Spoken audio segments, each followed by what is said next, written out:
What's good? This is Tellurian. And this is Timothy. And we are the TNT Podcast. Yes, sir. Make sure y'all follow our podcast Instagram page at TNT Podcast for all of our content.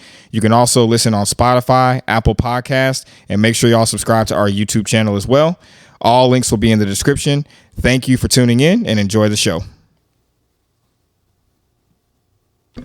Hey, guys. How's it going? What's good, man? All right. We ready? We ready to get another one in, Justin? Oh, yeah, man. Yes, sir. Glad to see you in person. Hi, guys. I am one half of the TNT Podcast. My name is Timothy. We are back with another episode. Of course, I got some family here with me today.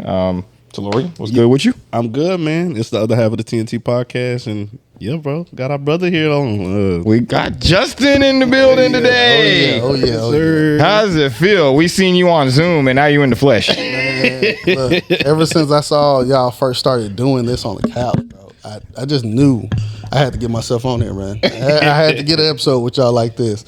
Yeah, we was waiting on this one. Yeah, man. I was definitely waiting on this one for sure. We've been waiting on the in-person one for a while. It's one for the books, man. I really enjoyed this, and I'm glad that I got the opportunity to come out here, spend time with my brothers. Of course. Get on their platform, talk a little, a little bullshit. Talk some shit. Oh, we got some shit today. Oh, yeah. Oh, yeah. We got some shit today. We just shooting, man. How's everybody feeling, though? Everybody feeling good? Everybody well rested? Yeah, we had a long, entertaining night last night. It was cool. Yeah. What y'all think, man? Kendrick show had a lot of fun. Grand National show. I feel like I was telling you, the time went by so fast when we first purchased the tickets. I was like, man, I can't wait. It was like January, right, when we got the tickets. Yeah. And then it's already here. So it crazy. But yeah, we had a good night last night. Yeah. What y'all think of the show? What was y'all favorite parts of it, or did y'all have a moment that y'all just loved? Like I said, I just experiencing Kendrick Lamar in person, bro. Like that was the legendary part about it, because I just never experienced one of my favorite rappers in person like that. And then once, like I said, ever since I heard Whacked Out Murals, I was like, if I hear this live, I know it's going to be live, because like he put so much energy in the album version, and then hearing him perform it was like, that shit shook my body. I was like, this man's legendary, bro. Yeah, we don't deserve this man, but he's legendary. Yeah, and then he started playing his other good stuff, like Not Like Us, Euphoria. We were surprised. I was surprised myself to even hear Euphoria in person. Euphoria. I didn't think I was going to hear it in my lifetime, man. Yeah, when I saw it on the set list, I was like, yeah, he about to go crazy performing Euphoria. Yeah, man. And the set list was super, super dope, man. Yeah. I'm glad that we were able to witness that live, and that you were able to come down here and witness it with us. I think the first concert that we went to together was with Pusha T, with the right? Pusha T show that we went to together the first time. So, man, yeah, it's always fun, man, to be able to go to concerts with my bros. Me and Tellurian did 20,000 hours. Yeah, for sure, man. Y'all the vets when it comes to concerts, man. I stay in the South. I got to go all the way to New Orleans if I want to catch something good. Yeah. And I definitely want to get into the Kendrick show. We're going to dive deep into that, because I got a lot to talk about with the Kendrick show. But how was y'all's week? Did y'all get into anything else besides the concert this week? Anything else happen? Work. Oh, God. Work. Oh, Jesus. Well, like I said, work, but I got blessed. I got me a new car, thank God. Yes, man, you got the beautiful Challenger. It's so beautiful. Man. So beautiful. Look, I'm already pushing the gas on the interstate, so I need to slow myself down a little bit. Hey, look, it's like a habit. Like when you get a sports car, when I first got mine, it was the same thing. But it's funny how when you get a sports car, people pull up on the side of you and they look at you and they try to race. And I'm not the one. I'm not the one. I'm not racing. I'm not getting tickets. I'm not getting pulled over. I ain't doing. I feel that one. I ain't doing none of that. I know how you feel, because the first week when I first got it, like I'm driving it home. I'm like, all I see is Challengers and Camaros. I said, man, don't start with me. No, goodness. You got the itch. I got the itch, boy. Yeah, the itch. But yeah, man. Anything with you, Tellurian? Anything? Man, no, just been same old. Just been kind of checking out stuff in social media and the media, and seeing what a lot of people have been saying about Sinners. I'm gonna go see it today. I just been kind of just checking out what's been going on in the media and stuff like that. But yeah, I just been chilling, man. Ain't nothing too much. Same old. Yeah, we did see Sinners. I did see Sinners. I don't want to give anything away because, you know, to Lauren, you're going to see it today. So I don't want to give anything away. But Dope movie, man. That was really the only thing that I did this past week besides work. I did go to the movies. It's always cool to get out to the movies. The only other movie that I saw this year is Sonic. I saw Sonic in the theaters. Super dope movie. We just watched what was the name of the movie? Companion. We just watched Companion day before yesterday. That movie. I haven't watched it. It was pretty cool, man. This AI stuff is getting a little weird. Yeah. It's getting a little weird, man. But it's like it's becoming more of a real thing, I feel like. Yeah. So but Companion, the movie is about it's about AI basically. Yeah. Like it's okay. crazy. Like It's I said, in the movies like that, like if you know like AI is just slowly coming into the world, it makes you think like we already had social media, so it's not like we meet a lot of people in person. And now we're gonna have AIs and we just walk around. We don't know who we walking with. Yeah, it gets scary for me. Yeah, I've seen a lot of AI movies over the time, and I'm thinking like, man, if this is gonna be real.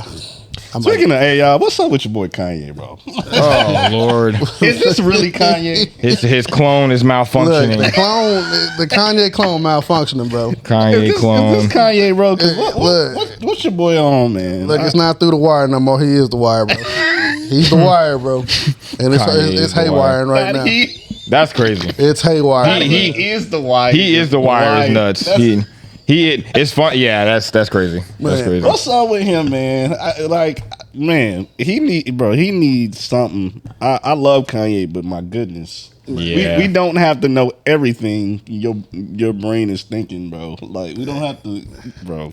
You know, I love Kanye, man. He's always going to be one of the greatest artists of all time. But, Absolutely. You know, for a long time now, ever since even going back to the Yeezus era, I don't know with him sometimes because he seems to kind of spiral out of control whenever there's stuff going on behind the scenes that's not going his way. When the fashion, whether it's the fashion thing, whether it was Kim with the kids and all that kind of stuff, like him saying she's keeping the kids away from him. Now, that's family stuff. I can't really speak on that. Yeah. But it just seems like whenever he gets into a certain situation when things aren't going his way is when he starts to spiral or when he has an album to put out. Yep. Yeah. So I don't know with him sometimes. I don't know because he is a master troll. Like Kanye is a troll.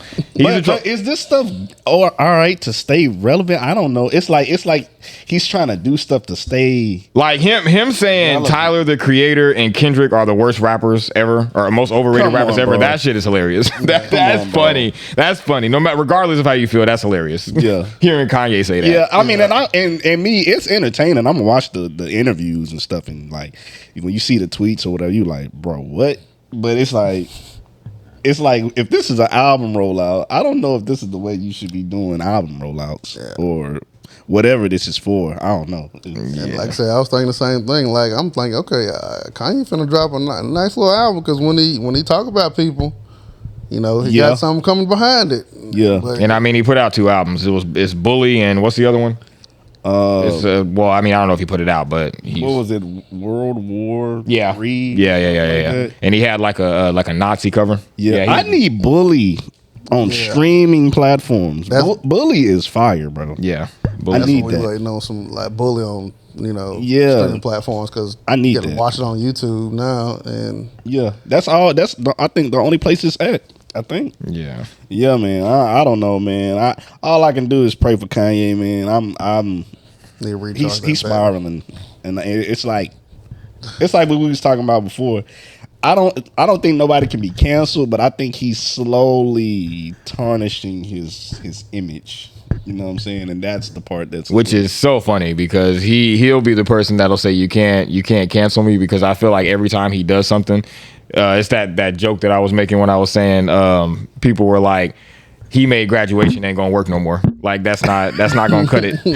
It's not gonna cut it anymore. Like no, literally, like it's like that's great. It's like yay, but that ain't your get out of jail free card, exactly. Bro. Not forever, at least. It's not to get out of jail. It's like I know you made college dropout. I know you made late registration. I know you made Dark Twisted Fantasy. I know you made that. And I would forever go back to those albums, but that does not No, it's not the get out of jail. It's not gonna cut it anymore, Kanye. Work, you done, yay? Not done. Oh, but yeah, bro. I love Kanye. No, he's not done. He's not done. I'm still, when he drops music, I'm still going to tap in. I'm still going to listen. I'm one of those kind of fans, man, where I feel like most of the legends that we know have all either done something or they all have dropped albums that are not like up to par in their catalog. But I'm not just gonna turn around and not be a fan of that artist. Just yeah. Like I'm stuck with Kanye. I'm still a fan. I grew up with Kanye. I just can't with the antics, bro. Yeah, it's like, bro, come on. I grew up with Kanye. I think he's tarnishing his actual image, not like perception. Yeah, you know what I'm saying? I Perception. It's like just outside of music as like a figure, exactly. a public figure. Yeah. I think that's what it is. That's the part of him that I'm like, you're tarnishing that part. I remember times like growing up, people want to kind of like be like Ye. Exactly. That was me. Yeah, I think a lot. That was most of us. I think Kanye made a lot of people, even musically, step out of their comfort zone. Yeah. You know what I'm saying? When it came to videos, when it came to like just artistry in general. Yeah, exactly. Because bro, like when I think about like the Family Ties video with Kendrick and Baby Keem, I don't think nobody was really like putting ballerinas in a video until Kanye did. Until Kanye was just 35-minute movie. Yeah, Kanye was just on some whole other artistry type stuff. And I think when he did that, it made other people want to just step out of their comfort zone musically or artist wise. So yeah, a lot of people absolutely wanted to be like Kanye. I wouldn't want to be like this Kanye. No, not the clone. This not the malfunction one. Not the AI. This is the AI. Not the wire Kanye. Yeah, through the wire. He turned from through the wire to the wire. That's crazy. This must be the Elon Musk condition. Bruh. Elon Musk Kanye because Elon Musk Kanye is crazy. Elon Musk came in the picture, man. This shit been going wrong. Elon Musk Kanye is nuts. Not the chip going wrong. Told you, man. That's crazy. I never, like I said, I know Kanye got his rants, his crazy rants. It may be like, okay, cool, going about your day, but this, we can't turn a blind eye on this one. Like some of his rants, they be making sense, but it's like we always say with him, his delivery is most of the time, 90% of the time wrong. And he do be saying some real stuff. It's just then he'll say something that'll be like, okay, like what he talked about with his cousin. It's just like why do we need to know this? See, okay, and I want to say too, nothing against that community. It's just why do we need to know this? I get what you're saying, but with that though, like, see stuff like that, I don't know if I want to hear that in a song. It's one of those things where it's like I get it. I understand his trauma. He's speaking his truth. He's talking about his trauma. But it's like what you said yesterday. Like some trauma, like we don't need to. Some stuff need to die with you. Some stuff need to take it to the grave. Take it to the grave, bro. Some stuff need to die with you. Take it to the grave, bro. Take it to the grave. Yeah, man. Salute to Kanye. Let's get into this Kendrick show, though. Yes, man. And I had a great time, an amazing time. But we do got a segment. This nigga knows everybody. Why? Tell the story. So when we pulled up to the venue yesterday, we checking in. They checking our tickets. We going up the Escalade. The first thing we do when we get upstairs is run into somebody that Taloria knows. He said my name. I didn't say his name. This nigga knows everybody. This nigga know. But shout out to him though, because shout out to my boy Mark, man. He got us. He got us some drinks. He hooked us up, man. He hooked us up. He just tipped the bartenders, and he brought us some beers over. So shout out to my boy Mark. Yeah, man. He made our good time a better time. But this is why this nigga knows everybody. It's a great thing. Bro. It's a great thing. It works out in our favor every time. Shout out to everybody that Taloria knows. All 1 million of you, brother. You are the connect. Yes, he's the plug. You are the connect. When we start our careers of selling coke with Pusha T. This the plug. This the plug right here. I don't know if I can be a part of that plug. hey, man. Selling coke is wild. We welcome everybody with open arms. Oh my goodness. Hey, them 9 to 5s ain't working, man. We getting out of here. Yeah, man. No, that was actually wild because I knew I would possibly see somebody I knew, but I didn't know somebody would just call my name out as we were walking. They was like, "Is that T?" I was like, I turned around, I was like, "Oh snap!" And as we were going, he was probably like, or Tellurian was like, "It's probably like 60 other people up in here. However many people you said, I was like, it's like probably a lot of other people up in here that I probably know."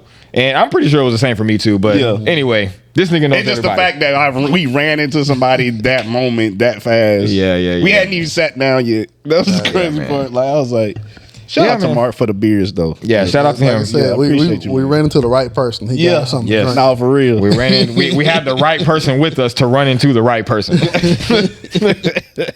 But that was dope, man. Yeah, man, super dope show, man. Absolutely. Just being in the stadium and seeing SZA and Kendrick together, because you know we go way back. Like you know we saw Kendrick years ago, we saw SZA years ago. So seeing them in a stadium, is crazy, and performing 50 songs, running through a great catalog of music between both of them. And like you said yesterday, I feel like they didn't even go through all of their songs. They didn't, bro. And that was still a lot. It's hard to go through, bro. That show would have been another 2 hours. Yeah, man. And people got jobs, and they gotta go lay down. Jobs. They gotta go lay down. It's crazy, bro. People would have stayed over and watched the rest of that show. They wouldn't care. Yeah, it was. It's crazy we talking about. I was surprised to see how diverse it was. Like with all the different Kendrick fans and all the different SZA fans. There was a lot of SZA fans, bro. A lot of SZA fans. Like I knew SZA was earthy, but seeing her like come out riding on an ant. Yeah, an ant motorcycle. I was like, oh, this is.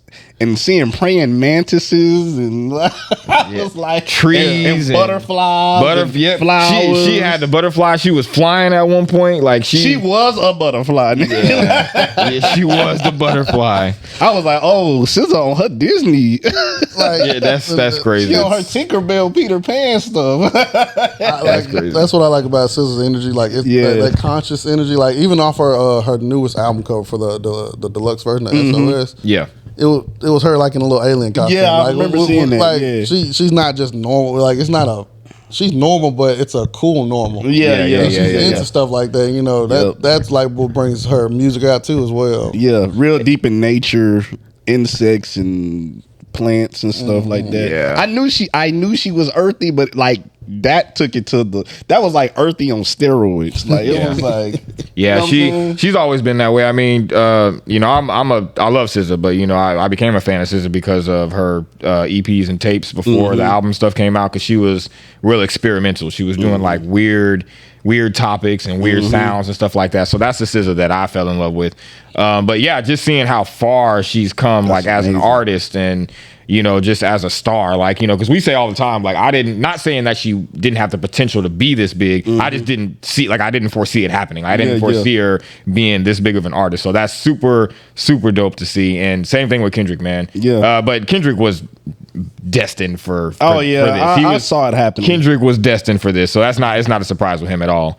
But yeah, man, I enjoyed the whole show. I would definitely say my favorite moment of the show, you already know, Euphoria. We got Euphoria from start to finish. Live. From start. Oh yeah, he was finish. definitely in his dissing bag. Yeah, like show. that. He was like, "Oh yeah, I'm gonna play these songs." Yeah, man. You got to. You got to. Man. It was a moment last year. He set the tone. He had a moment. I knew Not Like Us. I did think that he was going to do Not Like Us, like how they did Niggas in Paris on Watch the Throne. Oh, yeah. So I was kind of surprised to see him not do it back to back like that. Yeah. But just hearing it the one time was cool. And then hearing Euphoria all the way through, that's probably my favorite. Yeah, that was amazing. Favorite moment. Any favorite moments for y'all, or any favorite performances? Honestly, those are the top ones for me. Like seeing him do that. The Not Like Us was crazy, because hearing a minor from that was wild. Yeah, that was crazy. From in a stadium. In a stadium, hearing a minor. Yeah. And even freaky ass nigga, you 69 guy. Like that was just like, it was just circling around the arena. I was like, yo, I said, bro, that's crazy. The A minor was just like I said, Super Bowl just going all around. Like everybody. You know it is crazy though. It is crazy that he performed Poetic Justice and Rich Baby Daddy. I was wondering about that. I was like, But I was like, I feel like he was like, don't you dare play Drake's part. You know, funny story about that song. The reason why I think it's crazy that he did it is because on Twitter not too long ago, Punch responded to someone and they were asking how that collaboration came about, and that was actually Drake's song first. And Drake actually, that makes a lot of sense. So what happened was Drake had Poetic Justice and he had Fucking Problems. Those were his songs. Oh, so he produced. I did not know that. Drake produced and wrote some of the verses on Fucking Problems, and he wanted Kendrick on it, and he wanted Kendrick to put it on Good Kid, Mad City. But it didn't fit the album's like concept. Yeah, so Kendrick was like, it doesn't when you think about that song. It really doesn't. So Kendrick was like, I'm gonna just put a verse on it, and then it ended up becoming the song that we got today. Yeah. But the reason why I think it's funny that he performed Poetic Justice is because that was Drake's song first. Yeah, that's Drake's song first. So I was him performing that is kind of nuts. Getting a little trolly Kendrick out here. Yeah, and then SZA performing. Rich Baby Daddy. Which the part that Drake sings, that part didn't play at all. Yeah, but they did say what's the part where he said shake that ass for Drake? Shake that ass. She said that part. But it's just funny to me because it's like Drake is not going nowhere, bro. He's not going fucking nowhere. That's the reason why I'm saying it's crazy. Yeah. Because if you do what you did last year, but you still gotta perform songs on your tour with him on it, like he's not going anywhere, bro. Not at all. He's not going anywhere. He's like an infestation, in a good way. Because we love Drake. It's in a good way. I'm a Drake fan. In a good way. I'm a Drake fan. I think another moment that I like was when he performed "All Right." I thought that was because I always love seeing "All Right" live. Same. King Kunta. I was not expecting him to perform King Kunta. Yeah. I'm glad he performed those songs. Man. Yeah, because he performed King Kunta at the Mr. Morale show. Yeah. He did it at the Mr. Morale show, so that was dope. I liked hearing him perform Element. Yeah, I liked hearing him perform some songs off of Damn. Yeah, bro, he was just kind of skipping around the catalog. I like it, bro. Yeah, man. I like it. I enjoyed that. But yeah, it was, man, seeing them rotate, seeing them do songs together, that was really fire. Yeah, I enjoyed it, bro. Good time. I was happy he played. It was Mad City, right? Yep. Oh yeah, he man. did. And he did it over like the sample. He did it over the sample of the song. Yeah. It was a more like the smoother. But yeah, I didn't mean to cut you off. No, yeah. Because really, when I go to Good Kid, Mad City album, that's like really like my first song I turn on was Mad City because like when he said when Pyrus and Crips. Yeah, I like that. That's like that song was always just like was always a hit for me when I would listen to it. Yeah, and then hearing them play it live, I was like, yes. I said I finally got that down because I wanted to always hear him play that one live. Yeah. And the way he did it too was so dope. Like not even doing it over the original beat. Yeah, it was on some smoother. Yeah. That you know what I'm saying? Yeah, that was hard. Yeah, and then, like I said, Humble, Yeah, that was everybody went kind of crazy when Humble came on. Yeah, because I feel like Humble is it. That's the one. Like that's probably Kendrick's. Besides, Not Like Us. Yeah, that was before that. It was Humble. Humble was the one. That was the album because I think Damn was the album that like put him like in his like. Yeah. You know what I'm saying? That was like the. It's crazy because with Kendrick, I feel like he has multiple primes because he's been good at, like since the beginning. So he leaves one prime and then just enters the next prime. Like Good Kid, Mad City was prime concept, high level rap, classic album, and then he goes straight into To Pimp a Butterfly, which is Masterpiece, another prime. He leaves that era and then goes into Damn, another prime. So it's like his ascension. Yeah, it's just amazing, bro. It's crazy, but yeah, I definitely will agree and say that Damn put him in a different spot because that was that year when More Life came out. He outsold More Life, and you know, and that's the thing. Like, Damn is not even a top album for me for Kendrick, and I love Damn, but I noticed that was the album that put him further commercially. Like, so let's talk about that because you sent me a thing of Kendrick's album ranking. So if you had to rank because it was from Dissect Podcast. Dissect Podcast. Yeah, shout out to that podcast where he breaks down albums. He has a whole episode breaking down To Pimp a Butterfly, and it sounds like a movie. Yeah. So check that podcast out. Such a great podcast. But so if you had to rank, Justin, or both of y'all, I'm asking both of y'all, if y'all had to rank Kendrick's albums in order, what would the order be and why? Ooh. And for why? me, I guess I could start it off. Okay. To Pimp a Butterfly, Mr. Morale, Good Kid, Mad City, Damn, GNX. Oh, Me personally, I'm gonna put Good Kid, Mad City first. Mm-hmm. I like that. That's the storytelling on that was phenomenal. Yeah, I like storytelling rap, so that's why I always go to Good Kid, Mad City because it's like you're reading a book of his life. Yeah. Then I definitely gotta put To Pimp a Butterfly in there because that was like around that time. That was basically the black anthem. Like we were going through a hard time, police brutality, and that album, like, it speaks to you, like it makes you like just think about like how you move around in life, as a black person. Yep. Yep. And then if I had to go with something else, 3, I'd probably put Mr. Morale at 3. Mm-hmm. But it's kind of hard because damn is up there. Yeah, I don't care what nobody say. Damn, I love Damn. Damn is up there. Yeah. Cause I can switch both of them, either Morale or Damn, and then GNX for me. And GNX. Yeah. Dope. I like it. I like both of y'all. For me, I'm a seasons person. Like I'm different with my stuff. Stuff gets moved around and stuff like that. Depends on how I'm feeling at the time. Right now, I have Mr. Morale at number 1 for me because when I as we talked about on the Kendrick episode, when I started going to therapy like 2 months before that album, because the album came out in May of 2022. I started going to therapy in February of 2022, so 3 months. And that album, it's the same as To Pimp a Butterfly to me. The only difference is it's not talking about super black, the same black issues that he was talking about on To Pimp a Butterfly. It was more about the psyche of the black person and what black people go through. So I feel like to me that was probably, and I love introspection. Introspection to me is high up on my hip hop like subject matter. Yeah. So I feel like Mr. Morale was probably the most introspective that I've ever heard him be. Absolutely. When it comes to talking about like his mind frame, like depression and all that different type of stuff. So I'm putting Mr. Morale number 1. I got To Pimp a Butterfly number 2 for everything that you just said. Good Kid, Mad City is going to be number 3 for me. And then sometimes Good Kid, Mad City and To Pimp a Butterfly, like them top 3 just get switched around. Yeah, they get switched around because sometimes I have Good Kid, Mad City at number 1 because I feel the same way you say. It's like a book. It's like you're listening to reading, visualizing a story of his life. So I'm gonna go to Good Kid, Mad City number 3. After that, I'm gonna say Section 80. I got Section 80 number 4. Yeah, Section 80. Because Section 80 it has some of my favorite Kendrick music on it. Then I'm gonna go Damn, and then I'm gonna go GNX. Yeah, and that's what it is. So what's the reason y'all think GNX might be last? For me, I would probably say for Kendrick, what I like from him the most is when he's doing his conceptual stuff. And I feel like GNX was there was a lot of stuff on there coming off of the battle. I feel like it was targeted for not more like party, but just more like it's his fun album. It's like a fun album. It's his like it's kind of like letting your hair down, kind of more. Yeah. And there's conceptual songs on it, but I feel like the standout songs that we have are the Peekaboos and the what's the second song on the album, the one where he was it Squabble Up, like that song. So I feel like it was just fun. I feel like it was just a fun album. I feel like I said it's like for everybody.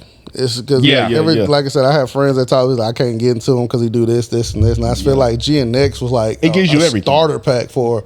All right, he can do other stuff instead of be conscious, be conceptual, transparent. And stuff. I love it. And like I said, I feel like it's like a starter book for somebody that just never heard or really decided to get into Kendrick Lamar's catalog. Yeah. He's giving you everything on which to me is just speaks to the genius of Kendrick and his team because I feel like coming off of the battle, it was the right time to do that because right now his name is the most popular name in hip hop at this point in time.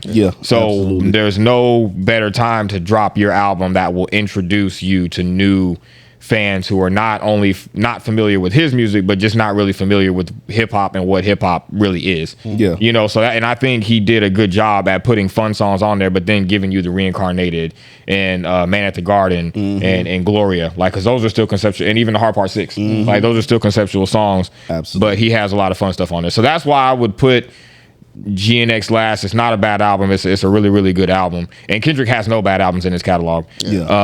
But I see why it's last. Yeah. So that's my order. And just seeing him go through all of those, I wish he would have did a little bit more off of Mr. Morale. Yeah, he did give us "Count Me Out," which is one of my favorite songs on that album.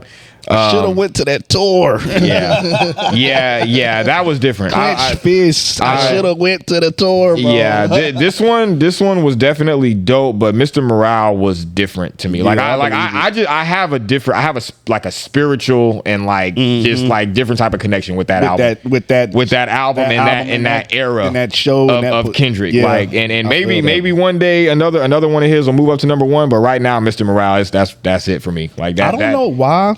That album speaks to my soul. I don't know why. I got a feeling the next album that he gonna drop is gonna probably, like, nothing against GNX, but I feel like he gonna get into like another bag with the next album. Yeah. Like, I feel like it might end up being better than GNX, even though GNX is a great album.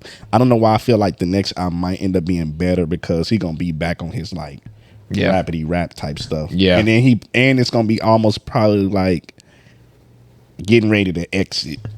Where he like, all right. You think this gonna be his last one? This Possibly. last go around? I think the next one might be last or his second to last. Only reason why I don't think it'll be his last is because I think I remember hearing, I don't know if it was DJ Head or if it was Punch. One of them was saying that the next 4 years Kendrick is about to go nuts. So whatever he's about to do with this next 4 years, because I think. I don't want to get too much into the conspiracy bag or anything like that, but I do think that the battle last year was the setup for whatever is about to happen for the next however many years. Yeah. So I could see him. I feel like he dropping maybe 2 more. I think Not Like Us and GNX, him pulling in like more fans, he's gonna go back into his conscious bag and really, you know. I can see that. I think the setup was perfect. I think it was perfect. He's like, I'm gonna reel you in to get y'all back into the real deal music, like that. I like the concept stuff. Yeah. I can definitely see that. Do y'all think it's gonna take him like a long time? Is he gonna go like on a long hiatus before you drop this one, or you think we actually gonna start getting more recent now? I think there's music coming soon because he keeps performing that song that he still has, the body for body. He keeps performing that, and he did it at the Super Bowl. So I know there's more music somewhere, but after whatever comes out next, he might maybe take a little bit of time, because I still, at the end of the day, me personally, I don't want Kendrick to drop music fast. I don't want it. I want him to spin, to do him, do you, because that's how we get the great music. It's him spending time on it. He got top catalog in hip hop, so yeah, and that comes from not just dropping every other year. And I like that. And I feel like that when you drop music back to back, it kind of ruins it for you. Like, you're saturating the market. Like, nothing against it, because some people do it very well. You know what I'm saying? But So like I'll be patient with Kendrick. Like, that's one of the ones you can be patient with.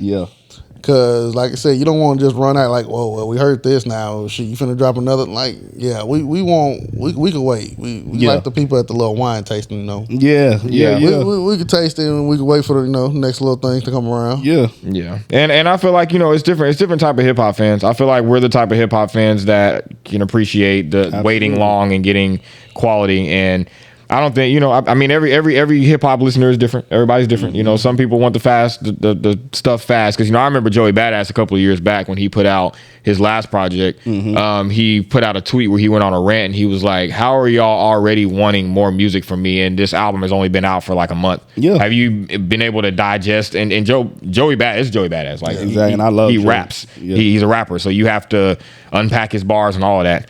So he was just like, why are y'all already wanting more music? And it's just, I think social media has something to do with that a little bit. That's what it is. We're in a fast-paced society, and social media is fast-paced, media is fast-paced. So they want music fast. And I'm talking about rappers be working on an album for 2 years. Like when Rhapsody drops music, she's like, I worked on this album 2 years of my life, and people are already saying, what's the next album? She's like, I didn't put my whole heart in the album. That's nuts. Like when you think about that, it's nuts. They're literally giving you their life, their thoughts, their stories in a 2 year span, and you want something to drop. Like, a month later after they didn't put 2 years in the album.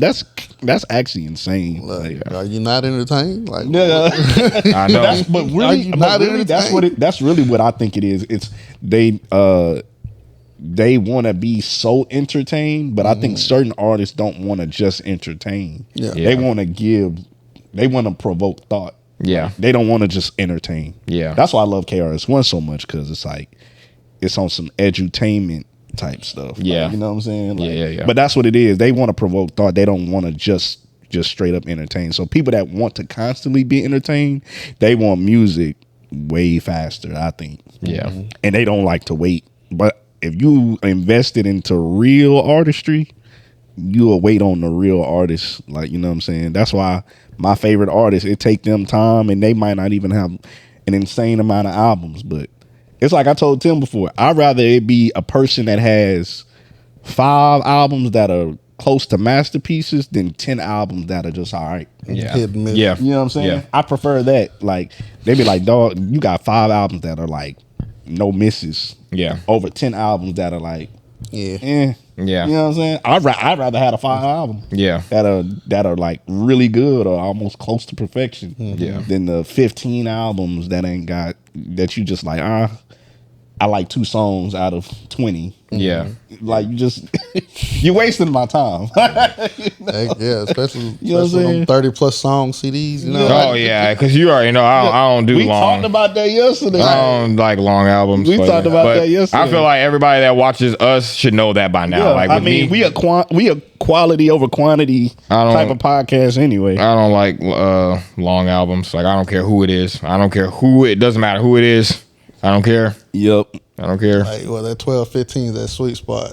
Yeah. Maybe a little less than that too. Yeah, maybe Yeah. a little less than that. I'm talking like maybe 12, 13. Yeah. That's kind of like where I'm at with it. Yeah. But you know, I mean, I'll listen to a long album. I'm just saying, I'm not gonna sit here and say that I'm gonna just completely write off a long album. I'm not gonna do that. But I'm not gonna go into it like, yeah, I'm ready to listen to 20 songs. I'm gonna just be like, all right. I don't know, when I see an album that got 30 songs on it, I'll be like, Yeah, that's. I actually get kind of worried. It's because of it. If it has a lot of songs like that, there's gonna be filler. Like, there's gonna be some filler. There's gonna be filler stuff in there. There's gonna be some I don't like it. like songs in there where they probably went and recorded and they were like, I don't know what I'm gonna do with this. I'm gonna just put it on here. I don't like it because I feel like a lot of the times if it's 30 songs, it might not even be that good of an album. And I think that's where it comes from too. Pleasing too many different audiences, I think is where that comes from. Whenever you're an artist that does a lot of different things, that can. It's not to say that the music isn't good. It's just all of it may not be for what we want, what we may the want. Fat off of that. Yeah, yeah. Because why you got 35 songs on here, bro? Like, Yeah, 35 is condense that down to 12 to 15, because get a clear, concise concept of what you trying to put out, because that 30 song, you just dragging it down. just dragging it at this point. Come on, I'm bro. not gonna lie. When you get to like them 30+ songs, there's like 4 or 5 songs on there that I'm probably never even gonna listen to, because, like I said, I'm telling you, know for sure you about to be skipping songs. Like I said, and then like I said, I'm sure just let them sit there, and then I probably hear them months later, be like, oh, okay, it was actually good. The album's too damn long. It's like after that it becomes a chore, bro. Yeah. It's like I don't want an album to feel like a chore to me. Because 30 songs and come on, bro. Like, it's a chore, bro. Yeah, it's a lot. 2-3 hour albums. Come on. Like, what are we doing? Yeah, that's crazy. That's crazy. I feel like the only long album that I really, really have enjoyed within the past, like, however many, like 5-6 years is Donda. That's the only. I can play that. That's really good. Yeah, that's Donda, a really good album. Donda is a really good album, but I can't think of any other like long or like Mr. Morale. That's a double disc. Mr. Morale. Other than those two, Rhapsody's album's kind of long. Oh yeah, But see, Rhapsody album actually is shorter in length. It's a lot of songs. They do skits. It's skits though. Skits, so it says a lot of songs, and they but still it's really only under a certain time limit. So it really ain't long. Yeah, they still do like dope interludes too, like depending on who it is. So I don't mind that, because it's like, even if it says 20 something songs, it's still the album will still be like, it'll be like 50 minutes, 15 sometimes. So it's like, I can deal with that because it's like you said, it's interludes, it's skits, and it's kind of bringing the whole album together. So, but yeah, Donda's a long album, but actually Donda, Donda is dope, really good. Donda is dope, man. It's a real dope album. Give me that. If it's a long album, give me that. Like, give me that level of artistry. Like, because you got Jay Electronica on the song, you got Jay-Z on the song, you got Andre 3000, you got the Locks, you got, you know what I'm saying? Give me that. But all of this extra. No. Trim the fat. Trim the fat, man. Off of that brisket, man. But yeah, man. Yeah, dog. Come on, man. Shout out to Kendrick, man. That was an incredible show. I know we kind of went off on a long tangent, but those are the best convos. Absolutely. Had a good time at the show. Can't wait to see Kendrick again. Yeah. Let's just get into some rap stuff now. Let's get into it, man. Let's get to it. Miguel or Frank Ocean? Oh man. Oh, That's hard. That's okay. Tough. I got an interesting scenario. That's tough. If we talking music, just straight music, not performance, what order? Chris Brown, Miguel, or Frank?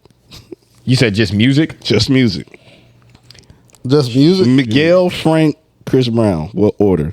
I'll probably say Frank Ocean first, Miguel, and then probably Chris Brown. That's my order. Chris Brown for me, number 3. Who's the then performance wise? I would say Chris Brown first, performance wise. Yep.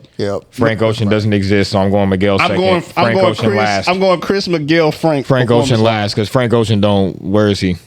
Yeah, he does.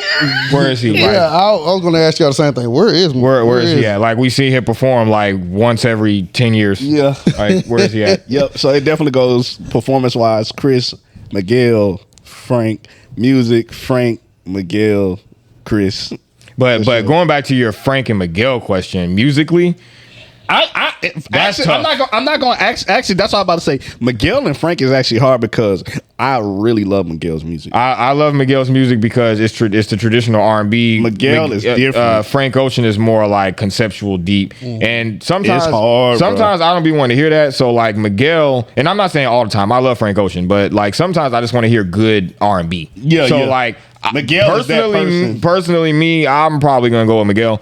But there's days where Frank Ocean, but then again, his music serves. It's that Frank Ocean writing. Yeah, well, that's what I'm saying. Even though Miguel is a writer, but it's like Frank pen is so like a lyrical. That shit, it be sounding like almost like a rapper in a R&B body. It is. You know what I'm saying? It is. I agree with that. And Miguel music is so R&B that it's just R&B. Yeah. But Frank sounds like an R&B rapper R&B. Like he has like the depth of a MC that's writing R&B joints. Yeah. Like, you know what I'm saying? And I appreciate that too, but sometimes I just want to hear good R&B. Sometimes I don't want to hear all that conceptual it's actually hard between Miguel and Frank. Yeah. We talking strictly music. I love them both. We talking strictly music. I would probably say Frank, Miguel, Chris, but then it might be another day. It might be Miguel, Frank. Yeah, I would say for me, Frank Ocean and Miguel change. Like they change. Yeah, they change. Interchangeable. Yeah, they change because Miguel.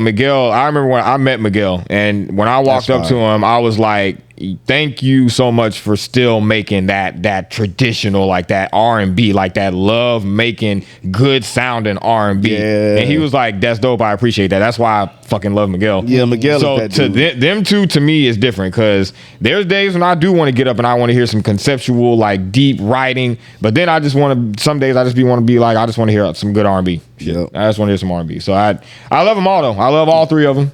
All three of them are dope. What's your order? Like when you said the music order, I was like I said Miguel, traditional R&B. Like Frank Ocean, between Frank Ocean and Chris Brown. We talking strictly music, just music. Oh, it's hard. I ain't gonna lie to you. And you cancel me for this. I probably would put Chris Brown. Might put him on second behind what's not. I don't behind Frank, and then let Frank be like at the bottom. But then, as far as performance wise, yes, I got to give it to Chris Brown. It's Chris. The Son's been the ultimate performer. So let Chris Brown is a great performer, and I don't mean to cut you off, but let's get this straight. Chris Brown does make great music. Oh, absolutely. He's all over the place with all of the different audiences that he has to cater to. He makes great music. Absolutely, he does. But I would say because I need him to sometimes trim the fat. Yeah. Oh yeah, for sure.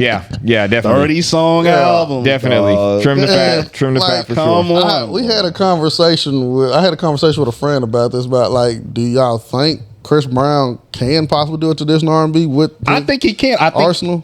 He can. This is the thing. I think he can. He can. He just ain't gonna do it. He's just not doing it. He's not doing it on purpose. Yeah. Because the audience that loves traditional R&B is such a small group that he's catering to a pop audience. Yeah. Also. Yeah. So he can do it. Yeah. He's choosing not to do it because there's not a ton of money in traditional. You know what? And yeah, it's one of those things too. It's like there's a lot of artists. Kill it. There's a lot of artists that do it. There's a lot of artists in R&B and rap and all the different genres where Chris Brown can make great traditional R&B music, but it's like what we're saying. He's not gonna do it because there's too many people that he has to cater to. So whenever he gives us albums, he has those songs on there. That's like yes. But if you do just a straight album of that, they feel like that's gonna bore the traditional R&B audience. Yeah, and that so he got to give you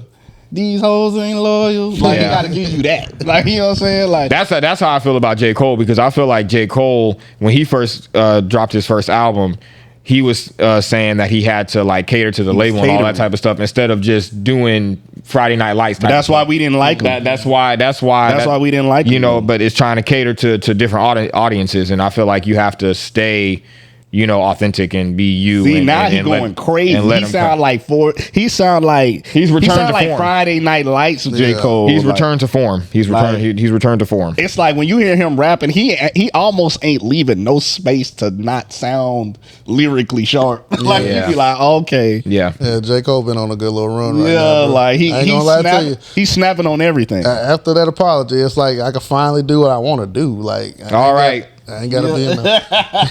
Yeah, like I said, look, we all feel bad about it. Don't get me wrong, man. But it's like after he it's like he dropped the load off. Like, all right, y'all ain't got to worry too much about me about what them two doing. I'm gonna drop my music, and and this is what making me look forward to his next album, because he still kind of got that pressure on his back, but he ain't got too much of that pressure to like, well, you gonna keep letting these two outdo you? Yeah. You gonna keep letting him outdo you? Oh, he about to rap. Yeah, I feel like he finna do a little something with this one. He about to be on his rapidy rap stuff. All right, I got one for you. All right. You can only pick one. Oh, here we go. You can only pick one. I'm gonna tell you.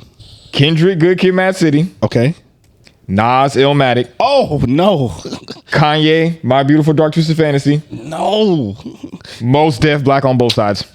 Fam. You can only pick one. Tellurian, you going first. Fam. You going first. What? You going first, motherfucker. You can only pick one. So, Good Kid, Mad City, you said? Good Kid, Mad City. Mos Def. My Beautiful Dark Twisted Fantasy. Black on Both Sides. Illmatic. Yeah, that's tough. Let me breathe. Yeah. You gonna have to breathe this one out. Let me breathe. All right, so while you think, let me just lay it out. So you got Illmatic, you got one of the greatest rap albums of all time, one of the greatest produced rap albums of all time. Let me start off like this though. I'm gonna make sure I get it right. So I'm already putting Illmatic above Good Kid, Mad City. So Good Kid, Mad City I agree with that. Is moving down. All right. This is where it's getting tough. Because Black on Both Sides is so good, and Mos Def is in my top 5 MCs. That's a top hip hop album for me. Yeah. And then Kanye. Okay, so right now you got Illmatic and then Mos Def, right? Yeah, I'm thinking. Okay. I got you. He's thinking it out. Okay, I get it. I'm really thinking. I got you. He's thinking it out because Good Kid, Mad City is like our generation's Illmatic. Yeah, but it's not Illmatic. Like it's our generation's Illmatic, but Illmatic is Illmatic. Yeah, it's not Illmatic because Nas was 17 years old. Like Kendrick was a grown man. The way Nas is rhyming on Illmatic is like, come on, bro. Life is parallel to hell, but I must maintain and be prosperous, though we live dangerous. Come on, bro. Come on, bro. Blaming us with hell like hostages. Like I ain't. No, like, it's only right that I was born to use mics, bro. A person that's 17, between 17 and 20, saying life is parallel to hell, but I must maintain and be prosperous, though we live dangerous. Come on, bro. Me, so us with hell I love hostages. Good Kid, Mad City. It's only right that I was born to use mics. I love Good Kid, Mad City. But there wouldn't be no Good Kid without Illmatic. Facts. So it automatically moves lower than Illmatic. Because you can't put Good Kid, Mad City. So Good Kid, Mad City is not getting picked. we can just put it that way. It's not getting picked. Kendrick, you're gone. It's our generation's Illmatic, but Illmatic is Illmatic. And if somebody chose Good Kid, Mad City, to respect. But I couldn't put it above Illmatic just because it's the generation's Illmatic. Now, My Beautiful Dark Twisted Fantasy that's a masterpiece. Yeah, that's a fact.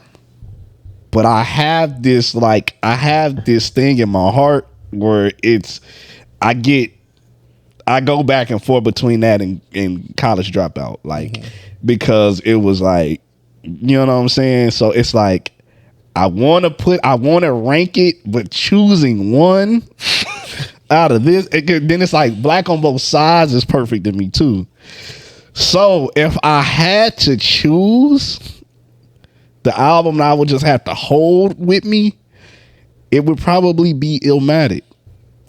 I agree. Only because I agree. 100%. Only because I agree. It's like the fundamental hip hop album. Yes. It's like Illmatic lays the foundation for a lot. If you want to learn the fundamentals of hip hop, if you want to begin, it's like you get that. That's a good starting point. It's like you get that, and it lays the foundation for the other three albums.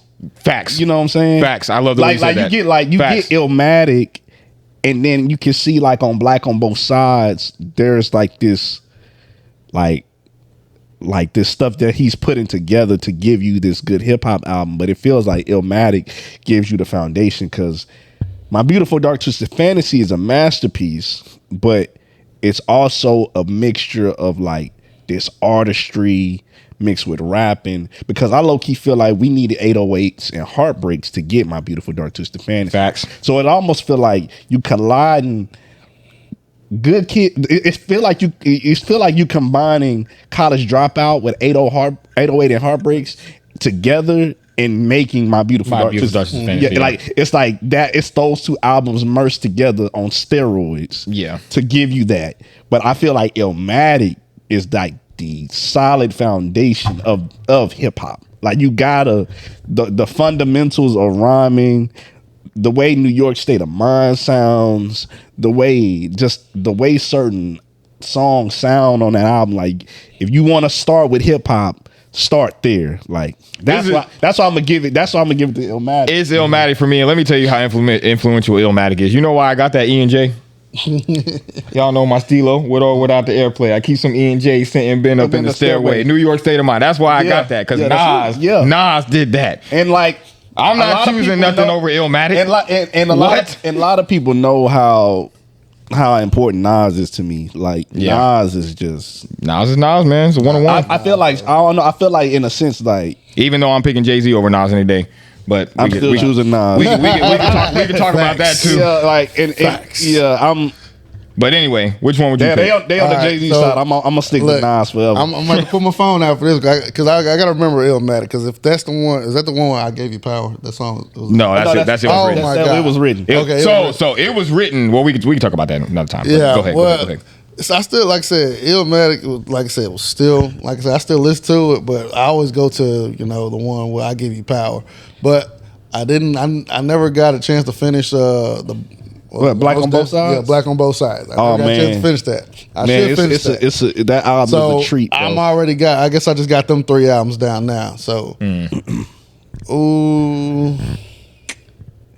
And Black on Both Sides to me is like a perfect rap album. You remember when we used to listen to Dark Twisted Fantasy all the time before you moved back to Mississippi? That's what like it's a masterpiece. It seemed like when I came down here, it was a tradition. We would listen to it's a masterpiece. My Beautiful Dark Twisted Fantasies. Bro. That is a masterpiece. That is high level quality rap. Yes, My Beautiful Dark Twisted Fantasy. And it's good to see. We all like to see angry Kanye, and it was like he was already going through something while he was doing that album. Yep. This is off the Taylor Swift stuff. Yes, this is It was asshole Kanye, bro. We didn't have to be apologized to be an asshole. Yeah. And like I said, he got some of the best. Like so appalled, bro. Like, so appalled by itself. Bro. Flawless. That's only Kanye thinks of people thinks of something like that to make a great song like that and just put pieces together. So if it was me personally, I might still go with Good Kid, Mad City. Good Kid, Mad City. I like it. I might still go with Good Kid, Mad City. I like it. I mess with it. I like it. I mess with it. I respect it. I like it. Yeah, I like it because Good Kid, Mad City is Good Kid, Mad City, man. It's classic. Yeah, it's what registers with you. Yeah, you know what I'm saying. That's a fact. So Jay-Z or Nas? I'm going Nas. Nas forever. Sorry. Yeah, it's Jay. Yep. So I'm definitely I'm forever locked in with Nas. Nas raised me, dog. Yeah, I'm a and nothing against Jay. I'm a thinker. I like the things that Nas talk about. It's like he mixed books with street. I don't know. It's something about that, and I'm nothing against like the hustle, like the way that Jay-Z rap, but it's something about Nas. Nas is like a father, a brother, a teacher. I like it, bro. Yeah. And nothing against Jay-Z. I love Jay-Z. Jay-Z is a goated to me. But it's Nas for me. It's Nas. I don't know. I love just knowledge based hip hop. I love Nas. It's like street smart versus like it's like Nas. It's like street and book smart together. Like I love. Like I said, you listen to Nas, you're listening to like basically how to survive in the streets. You know how I had to do this and this. To keep food on the table. When Jay-Z is kind of like telling you a business plan, like, all right, I'm going to tell you how to... And I love that, too. I love it. I'm going to tell you how to get out, but, it's going to take some sacrifice, and, you got to be smart with it. You got to, put your chess pieces in the right places so nobody can, checkmate you. Yeah. I feel that. It's just Nas is Nas. Yeah. Just I feel like Nas is like a big brother, a father figure, or like... When I hear Nas, I just be like, dog, this is just, I can close my eyes and visualize. Like, don't get me wrong now. Nas made me want to put pin in the sheets with my damn self. Like, when I hear him going off, I'm like, bro, I'm finna write a diss real quick. Hold up. I got some built up tension right now. It's like when Will Smith went on Drink Champs and he was like, they say he got Nas and Jay-Z number. He's closer with Jay-Z. He still chose Nas. He was like, I love Jay. He was like, but Nas makes me study hip hop more. And that's what it is for me. I love Jay. I love the songs. Yeah. But we talking about studying and getting in books and getting into, and you merging that with street smarts. Yeah, it's Nas, dog. I love the street stuff and I love the book stuff. Yeah. Like that knowledge. I don't know. It's something about knowledge on record. Yeah, that's why I feel like that's why for me, Nas. Like for me, I'm Jay-Z over Nas, but Nas to me, I would pick him over Jay-Z lyrically. I would put him lyrically over that's Jay. What it is for me. But for me, I feel like Jay just has that balance of being able to be lyrical and also like I think. To me personally, I think Jay-Z makes better music than Nas, just music in general. But I think I would pick Nas over Jay-Z lyrically. But the thing about Jay-Z to me is he can be lyrical and he can be introspective and all of that. And for me, when it comes to Jay, it's more to me than just because I think a lot of people will attribute like Jay's business talk to like his only. Like they make it seem like that's his only content, but it's not. That's not his only content. Like I think Jay he definitely doesn't have like the same type of like knowledge based music that Nas does, but he has a lot of gems in his music, and I think that's the reason why. That's the reason why I think I love Jay-Z, because his gems, I feel like you just take them, you take them with you in, and actually like you can apply both of their music to your life. You can apply both of their music to your life. It's just different. It's just different types of like different walks of life. So, absolutely. And goats. And for me, I think also what has me put Jay above Nas is I think that Jay has a better catalog than Nas personally. Yes. To me, he has a better catalog. Like I think Nas has albums in his catalog where I'm like, and Jay-Z doesn't. Like Jay-Z doesn't really have. I can actually agree with any albums where I'm like, this is not good. But Nas has like 2 or 3 where I'm like, and honestly, I think honestly I can agree with that. But I think even the albums that are not as good from Nas, the ones that are good, it trumps they so good. It trumps I think that's what still puts it above Jay for me. Even though Jay-Z probably has more like better albums. Yeah. It's just I think it's me just pointing out what I just want to hear. Yeah. That makes sense. The stuff that's so good by him is so good that it's like even if Jay-Z got better albums, it's like it's just, that makes sense. Lyrical content. It's like Nas is just especially on these last 7 albums. Yeah, Nas got me, man. Like I love Nas, bro. It's he did something special with them King Disease. For sure. I'm throwing another thing out here. My Mount Rushmore of New York, it'd be Big, J, Nas. Who that fourth person? Ooh. New York, you said? Those my 3. You said New York. Who's the 4th? You said Big J, Nas. Yeah, those the 3 for me. Who's that 4th spot? I've been seeing it around. I've been seeing it online a lot. They've been putting certain people there. Who y'all putting in the 4th spot? And the first question is, are those y'all? Is that y'all Mount Rushmore? Because that's my Mount Rushmore of the first 3. I'm trying to think of who the 4th person gonna be, but. Just New York in general. I would have to put Rakim on mine. That's what I said. I would have to put Rakim on mine. And Jay and Nas for sure. For me, it's Jay, Nas, Big, and Rakim. Jay, Nas, Rakim. Damn. It'd be Big for me. Biggie. Because I love Jay, but I put Big above Jay. Lyrically, I go Nas, Biggie, Jay. Yeah. Lyrically. Because even Biggie said Nas was better than him lyrically, which I agree with. Yeah, and not by a lot, just a little bit. I agree with that. I think Biggie was better than Jay lyrically. I'm probably gonna put Jay over Big lyrically, just because I have more music from Jay. Yeah, I have more of a catalog and more music from Jay. So I think I'm gonna go Jay. Not Nas lyrically number 1 over Jay, and then probably Big for me because there's just more music from Jay. And then I'm stuck. So I'm leaning towards Big. So for me, I would probably say Mount Rushmore, maybe Big, J, Nas, Rakim. I think I would have to put Rakim. That's what I said on mine. Or because I'm gonna have to leave. I don't want to leave out KRS-One though. But then if I was taking it, but then if you went boroughs, that would be different. Oh yeah, that would be different. Yeah, you know what I'm saying? Different. But overall, New York. Yeah, that would be I would say probably those, because they're, to me, probably the most influential. They have the ability, they have everything that they need. Yep. So I would probably go with that. Because you got lyricism, songs, catalog, all that like intertwined, combined.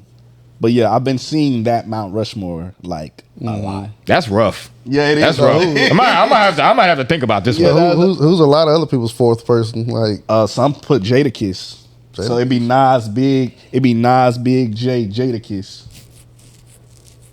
No disrespect to Jadakiss. Yeah, no at all. One of the greatest lyricists ever. I don't know if I ain't heard a whack verse from Jadakiss ever in life. Yeah, ever. I don't know if he would be on my Mount Rushmore. Yeah, I don't know if he would be on my Mount. Jadakiss is a goat to me. Yeah, but he's not on my Mount Rushmore. Yeah, I don't think of New York. You know how many New York MCs it is? Yeah, it's hard. Like, yeah, that's rough.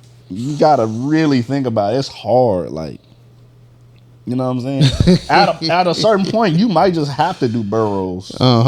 Because New York overall, you got to think about like who has just been those people. And for me, it's Big, Nas, J, Rakim. Yeah. Shit, can I put the whole Wu-Tang in there? Just the I four was faces thinking on that that fourth too. line. I was thinking that too. I was gonna say I'll go Wu-Tang. You like the four spots? Like the whole four, the little four spots, just the whole group, just in a circle. All of them. I like it. I like that one. Yeah. I mean, like I said, they is one mind, body, and soul, man. When they all get together and rap. Yeah. One, I like that. One like body, I said, catalog, one mind. I like that. You know what I'm saying? Yeah. Now that's hard because like I've been seeing all these different Mount Rushmore. I saw that one where they did the white rapper Mount Rushmore. Oh God. I think they had like Eminem, Mac Miller. Oh, we got to talk about Eminem. We got to talk about. You did bring up Eminem. We gotta talk about it. Let's get into it. Let's get into the Eminem. All right. So I know we was talking about this before. So when you think of Slaughterhouse, right? Mm-hmm. Lyrically, who y'all think is like the best in Slaughterhouse? Like, so it's Crook. Crook is number one for me in Slaughterhouse. That's what I think. It's Crook, and then Royce after that. I think it goes Crook, Royce, Joe, then Joel. Now, where does Eminem go? Let's see. So Eminem. Because me and you, we had this talk, right? So, this is the thing for me. That I got to break it down. I got to get kind of technical. Mm-hmm. Okay, so if I'm comparing early Eminem, I would put early Eminem over Royce. Royce now is better than Eminem when it comes to albums. But I don't know. I feel like when people are standing next to Eminem, it's hard to out-rap him. Mm-hmm. I can't explain it. I don't know how to explain it. It's weird. I don't know. Eminem's music ain't been good, but it seemed like when he's rhyming next to people, he's top rapper. It depends on who he's rhyming next to. Depending. It depends. Yeah, it depends. Like, I'm not, like, I feel like if he's not rapping next to Black Thought or Pharaoh, I feel like he's not the best. Because I feel like even on Slim Shady LP, whenever Royce did Bad Meets Evil, the first one, on the one that came out, the first album, I feel like Royce was neck and neck, like back in the 90s. I'm not mad at the take of Eminem being better than Royce back then. I'm not mad at that. Yeah. But like now, Royce is better than him. Like, you play music, like, but see, that's the thing. Is it he's lyrically is it because in my mind I'm wondering, is it that Royce is better lyrically when he's doing his albums? Because I think he has better albums. Like him and M now, he's making way better albums than M. Lyrically, he sounds better, it's sharper. But it seemed like it's something about when Eminem is rhyming next to certain people, it's kind of hard to outshine them. Not all people. You know, it is crazy too. Some people. It is crazy when you think about it too, because I think Royce on that the Bad Meets Evil EP, I feel like a lot of the drugs that both of them were doing had a lot to do with some of their like writing. So I think back when Eminem was on drugs, when he was at his best, it was because he was on drugs. And then on that Bad Meets Evil album that they did, Royce was on bad drugs. And then when Royce got off the drugs is the reason why I think Royce is better than Eminem now. And then when Eminem was deep. And when Eminem was on the drugs, it's like they switched. They switched off. So like when Eminem was on the drugs, yeah, he was out rapping every fucking body. Yeah. But now that Royce is clean, they're both clean now. They're both clean now. But Royce got when Royce got clean, his pen went from 100 to like 150%. So like that song on the Book of Ryan, that the Caterpillar, Royce out rapped Eminem on that to me. But I'm not mad at you saying, because I think you said that Eminem out rapped Royce on the Bad Meets Evil, right? I think he did. Yeah, and but I'm not gonna lie, there was some songs where Royce was neck and neck. Yeah. But it was some songs where I was like, and I was like, damn, I love Royce, but I was like, I kind of agree with that. I was like, I'm not mad at that. I'm not mad at that because I feel like Royce was terribly on drugs back then, and his rapping drastically changed after that. From like the way he raps now is not the way he was rapping on that album. Like now, if Eminem did a song with Royce, Eminem might get. That's what I'm saying. He might get 2 pieces. Like that's what I'm saying. Like, and it's like we've talked about before. Eminem is almost like the God MC that makes bad albums. Now, I love Eminem. Eminem is goated. Like, Eminem is really goated. Like, yeah. No, Eminem is one of the greatest MCs of all time. I would never ever question that. Even if you put him up against like Jay Nas, he might be more wordsmithy than them. Yeah. But I think it's what we've been saying. It doesn't feel like the music applies to like our grown man lives. Now I do think on Music to Be Murdered By, his verse, that was the song where it was all of them on there. Slaughterhouse and him, his verse was better than all of theirs. Well, Crook had the best verse, but then M was right after That's Crook. what I'm saying. So Eminem out-rapped Joel Ortiz and Royce on that That's song, what I'm saying. but Like, Crook had the best verse. M could really just be that dude one day. Yeah. You know what I'm saying? He like, could. And that's the thing, like, even though Eminem is like lower on the list for me, like he's a God MC, but it's like the reason I hold certain people like Nas and Jay and people like, even if Eminem out rapped them on a verse or something, it's just that I think it's the music. The music is it's like it goes with the life more. Like I can relate more. That's why I feel like a lot of people don't really. No, I'm not gonna say don't like Eminem, but they don't look at him as a part. Because you know, a lot of people will be like, you know, he's just a guest in the culture. He's just a blah, blah, blah. That dude. He's blah blah blah this blah blah that. But I feel like it's because a lot of people can't relate. Eminem is incredible though. But I think his earlier music was more relatable. Yeah, you know what I'm saying. But I think when Eminem is rhyming next to certain people, sometimes it's hard to out rap that wordsmithy, lyrical miracle stuff. Sometimes now, I ain't putting Eminem above like Black Thought, Pharaoh, because they are like. What are your thoughts, Justin? They on some lyrical miracle, conscious level. That's like they on some Eminem type rapping, but conscious with it. And that, to me, that combination is insanity. Like Pharaoh and Black Thought, like that's on some. Well, that's Eminem. That's Eminem, like, but with conscientious bars. And to me, I feel like it's hard for Eminem to be that. You know what I'm saying? Yeah. Like I say, if you wouldn't have Eminem if you didn't have Pharaoh. So facts. Yeah. That's one of his biggest influences when it comes to rap. So like me personally, Rap God when he said, "I'm on my Pharaoh months grind." Yeah. Shout out to Eminem for that. Yeah, man. But that's one thing I can say. Eminem gives. He gives probably like he didn't give props to KRS-One. Like he pays homage properly and well. Like Eminem is a God MC. But anyway, I didn't mean to cut you off. Just you good. Now, because like I said, you're right. When he get on a song with somebody, he start getting in his bag. Like I said, we always talk about the Jay-Z and the Eminem song.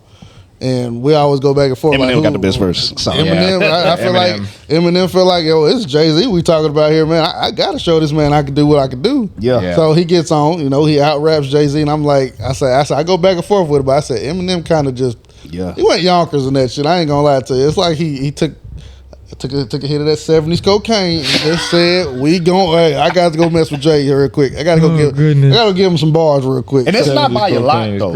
It's not. Eminem didn't kill Jay-Z. Yeah. It's not by a lot. It's by like a hair, bro. Yeah. It's by a hair. It's not.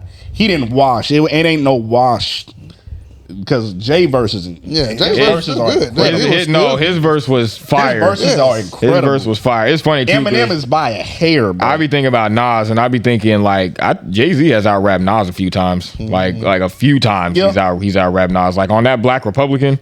Whenever he did that introspective verse, and Nas was just rapping. Nas' verse was dope, but Jay-Z, and I can admit Jay-Z that. came through. Bro, listen, you gotta admit when certain rappers get another rapper.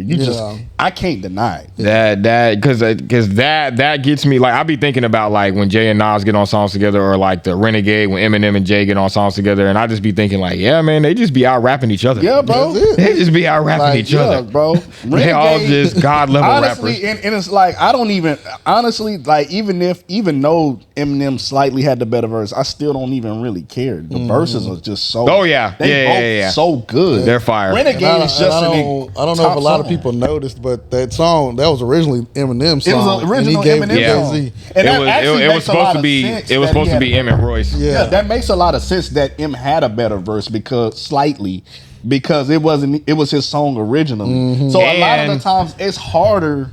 You could just listen to that instrumental. That beat just sounds like Eminem. Like that sounds like it should be on an Eminem album. It does. Marshall Mathers EP or something like that. Yeah. And then like even like there was a thing I watched with Royce. He said, "Do you ever like get in the studio with certain people and it just makes you want to like it just inspires you to do stuff like go harder for them." Yeah. And he was naming like Black Thought. He was naming he was named Pharaoh. He said, if you like, I think he was talking to Mickey Fax about it. And I feel like that's how Eminem approaches a lot of people. He figure out where you at, like as far as your lyricism, as far as your stardom. Yeah. And he's like, okay, I know what I'm about to give you. Like, because like I said, there's a song he got with Logic. You know, a lot of people don't listen to Logic, and he gave him an okay verse. Yeah, like he gave him an okay verse. Oh yeah, and then compared to you get on the song with Royce 5'9", you spazzing the fuck out. Yeah, you got it. Even Eminem has said like people like Royce and other people made him want to stop rapping. He was like, bro, I can't. Like Eminem said he's been like. Or like when he's been next to Crook, he was like, bruh. Yeah. Crook is different. Yeah, bro. Crook, you know what's crazy? Yes, and this is a hot take, but I wouldn't mind like if somebody came up to me and was like, Crooked I is the greatest lyricist ever. I'm not gonna argue. I'm not arguing with you. I wouldn't even argue it, bro. Crook is He's insane. Crook is insane. He's insane. Crook is insane. I literally just sat down and like played some projects from Crook, and I was like, dog, this like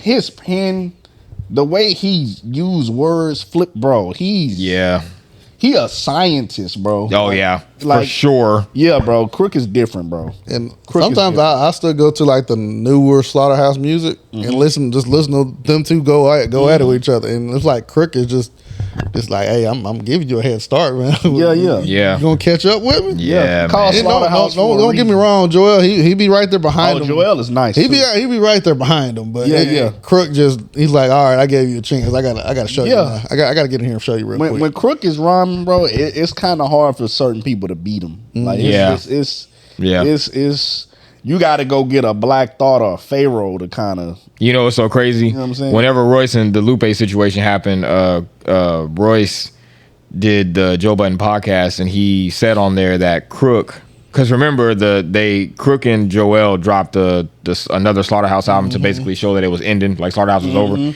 and Royce was like, yeah, like before we had our falling out, like Crook called me and he was like. He was wanting to like drop diss records on Lupe, and he was wanting to like get a team of like Slaughterhouse and go against like Lupe and Mickey Fax. You need a team to go against and go at him. And I was like, dang, I would have loved to see that.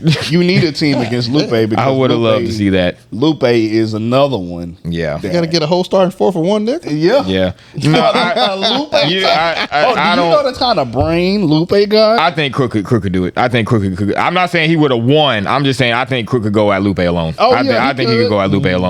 For sure, but I don't know about Joel Ortiz or the rest of them. But Crook, I'm not gonna lie. Joel might die. Yeah. He going against Lupe. You talking about a ninja assassin in the brain, dog. Yeah.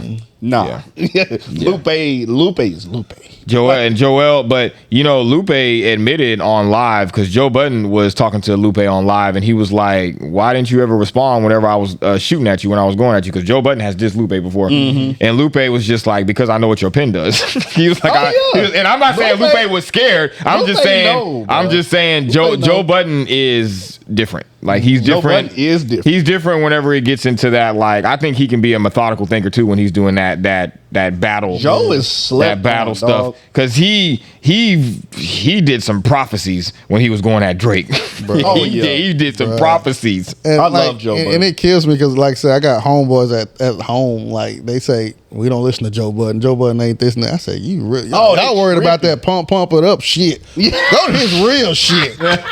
Nobody want to hear that. Look, go to his real stuff when he was going at people, bro. Like he was not scared of nobody, bro. They don't talk about Joe Budden. Yeah, he was talking about like they brought up the situation with him in the battle rap. I said, "What?" That's why the TNT podcast exists. We ain't worried about the battle rap. We Facts. don't talk about Joe Budden. Facts. Yeah. He that nigga. Man. That's a Yeah, fact. Joe, that nigga, bro. Yeah. I don't care what nobody says. Sleep I'm on gonna him give if you Joe want Budden to. his flowers. He that dude. So I got another one. I got another one. What's And up? this one is going to be difficult. Okay. So remember that conversation we had where I was like, here we go. if you only had to live with 5 albums Oh, why do you do for the rest, every other album in existence is deleted. Mm-hmm. 5 albums you got to live with for the rest of your life. All right, album? give me. What would they be? Just in music? Or in Period. hip-hop? Not just in rap. Period. My God, what are we doing? Yeah, not just in rap. What are Not- we All right, doing? all right. Not just I'll in see, rap. I'll see if I can go first. Come on, I got to make I this see if I hard. go first. Yeah, let's go. I'll give me Jay-Z's the Black album. Okay. Okay. That's one. Give me Young Jeezy's his first album. TN101. Classic. 50 Cent, Get Rich or Die Trying. Okay. Shoot. So it'd be all rap? You ain't gonna I don't have know. no, I'm like, about to- you I'm gotta about to have a switch it singing up. voice. You gotta I'm have about to some switch it up. melodies, Justin. You can't. Bro, why you say 5? That's Yeah, that's why I said 5. That's a lot. oh bro. my. No, I'm just playing. You can have, you can, if it's all rap, we gonna stick to 5. if it's all rap, you do what you want. You live with what you want. What you want. I can't have all rap in mine. Oh, bro. I'll be different because, like I said, I got I listen to a lot of Anne Marie. I don't know if y'all listen to her. I gotta keep her She's first dope. her first album's gotta be in my top 5. I stay listening. So that's to your- that. that's your five? That's my R&B. album. So I got let one me, more. So let me just remind you: every other album in existence is deleted off the face of the earth. These are 5 albums you live with for the rest of your life. All right, let me back it up. Just keep, All right, let's back it up. Just keep that in mind. All You can't Anne live. Marie. I'm all right. You Anne might Marie just gotta have come been out. thinking about just straight hip hop. No, because I'm thinking of an R&B album, like a perfect R&B album that I listen to. I got a few albums in my mind. Oh man, I might throw in one rap, but I might not even have a rap album. I ain't gonna even lie to you. I think I'm gonna have one. No, I said I might one have rap one. album. I think I'm gonna have I one. might have Oh, one Jesus. rap album. Maybe 2. Maybe. Possibly. All right. So far you got Black Album, Get Rich or Die Trying. You said right? Yep. And then TM Throw Motivation TM, 101. yeah. TM 101. All right. So you got 2 left. Ooh, Leo. And if you gotta think, we don't have. I can jump in. Yeah, Like, I you can jump in though. You can skip over to me. Yeah, we can. I was about to say my other 2. Because there's so many, bro. All right. So Tellurian, what about you? There's so All many right. albums. So I'm gonna go Love Deluxe. That's one. That's on mine. Sade. That's on mine. That album is perfect. That's one. That album is perfect. That's one for me. That album. Okay, so Sade. I actually got 2 up here. Let's see. I got Sade and Pink Floyd. Wish You Were Here. That's 2. Mm-hmm. That's 2 for me. I'm trying to see. Do I want that Pink Floyd album or the other one? Dark Side of the Moon. Dark Side of the Moon. I mean, they got. Man, they got so many, man. It The might Wall. be. It might be Sade, Dark Side of the Moon.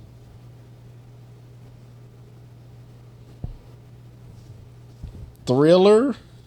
Okay. Oh, throwing to Michael Jackson. That's Yeah, I gotta have Michael in there.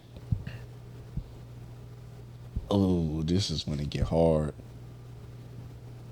I'm probably gonna say "Songs in the Key of Life" by Stevie Wonder. Mm-hmm. And that last one, woo! I feel like it's between a Marvin Gaye album and a rap album. Man. That's what's making this tough.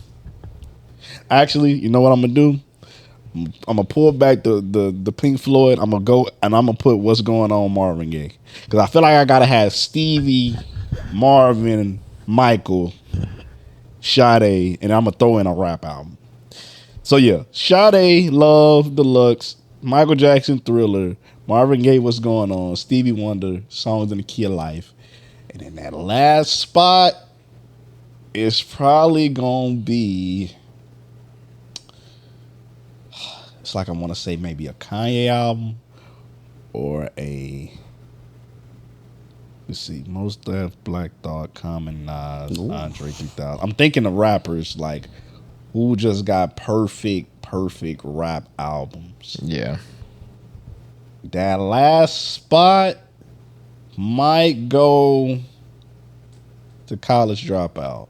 Yeah, College Dropout is gonna be out. So for me, it's gonna be. That probably be my top 5. Yeah. And all the other albums are deleted. Yeah. It's rough for me because right now I can only really think of 3 off the top of my head right now, which is Sade, Love Deluxe, Pink Floyd, Wish You Were Here, Kanye, College Dropout, and I love Marvin Gaye's Here My Dear album. Like that album is perfect from top to bottom. Oh yeah, to me.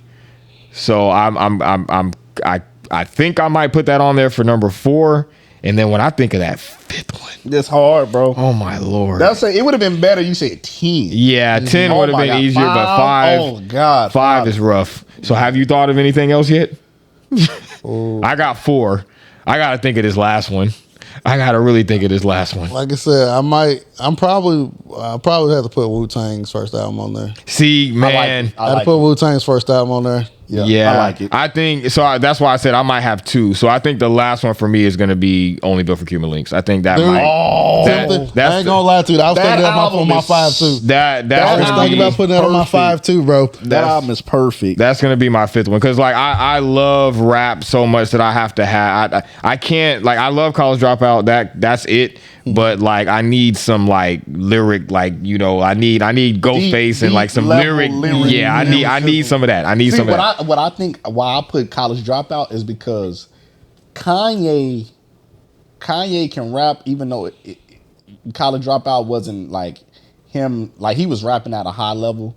But I feel like it was also because he threw in lyricists. Like he had Most Def, he had Common on there, he threw in Jay on some song. Like it's like he's that mainstream rapper that was trying to kind of bring like backpack rap to the forefront. Yeah. And he had the backpack rappers on the album. Yeah. So it's like College Dropout was him kind of mixing it in, and he threw in like the conscious insane rapper. So it was almost like you was getting rap, but you was getting the complex rap from the other rappers on the album. Yeah. So like, and like all that strands from his genius, bro. Exactly. Like he bridging the gap. He didn't come in half-assed in the industry. He came in with a plan, bro. Yeah. He bridges the gap, bro. And, what that mean, nigga?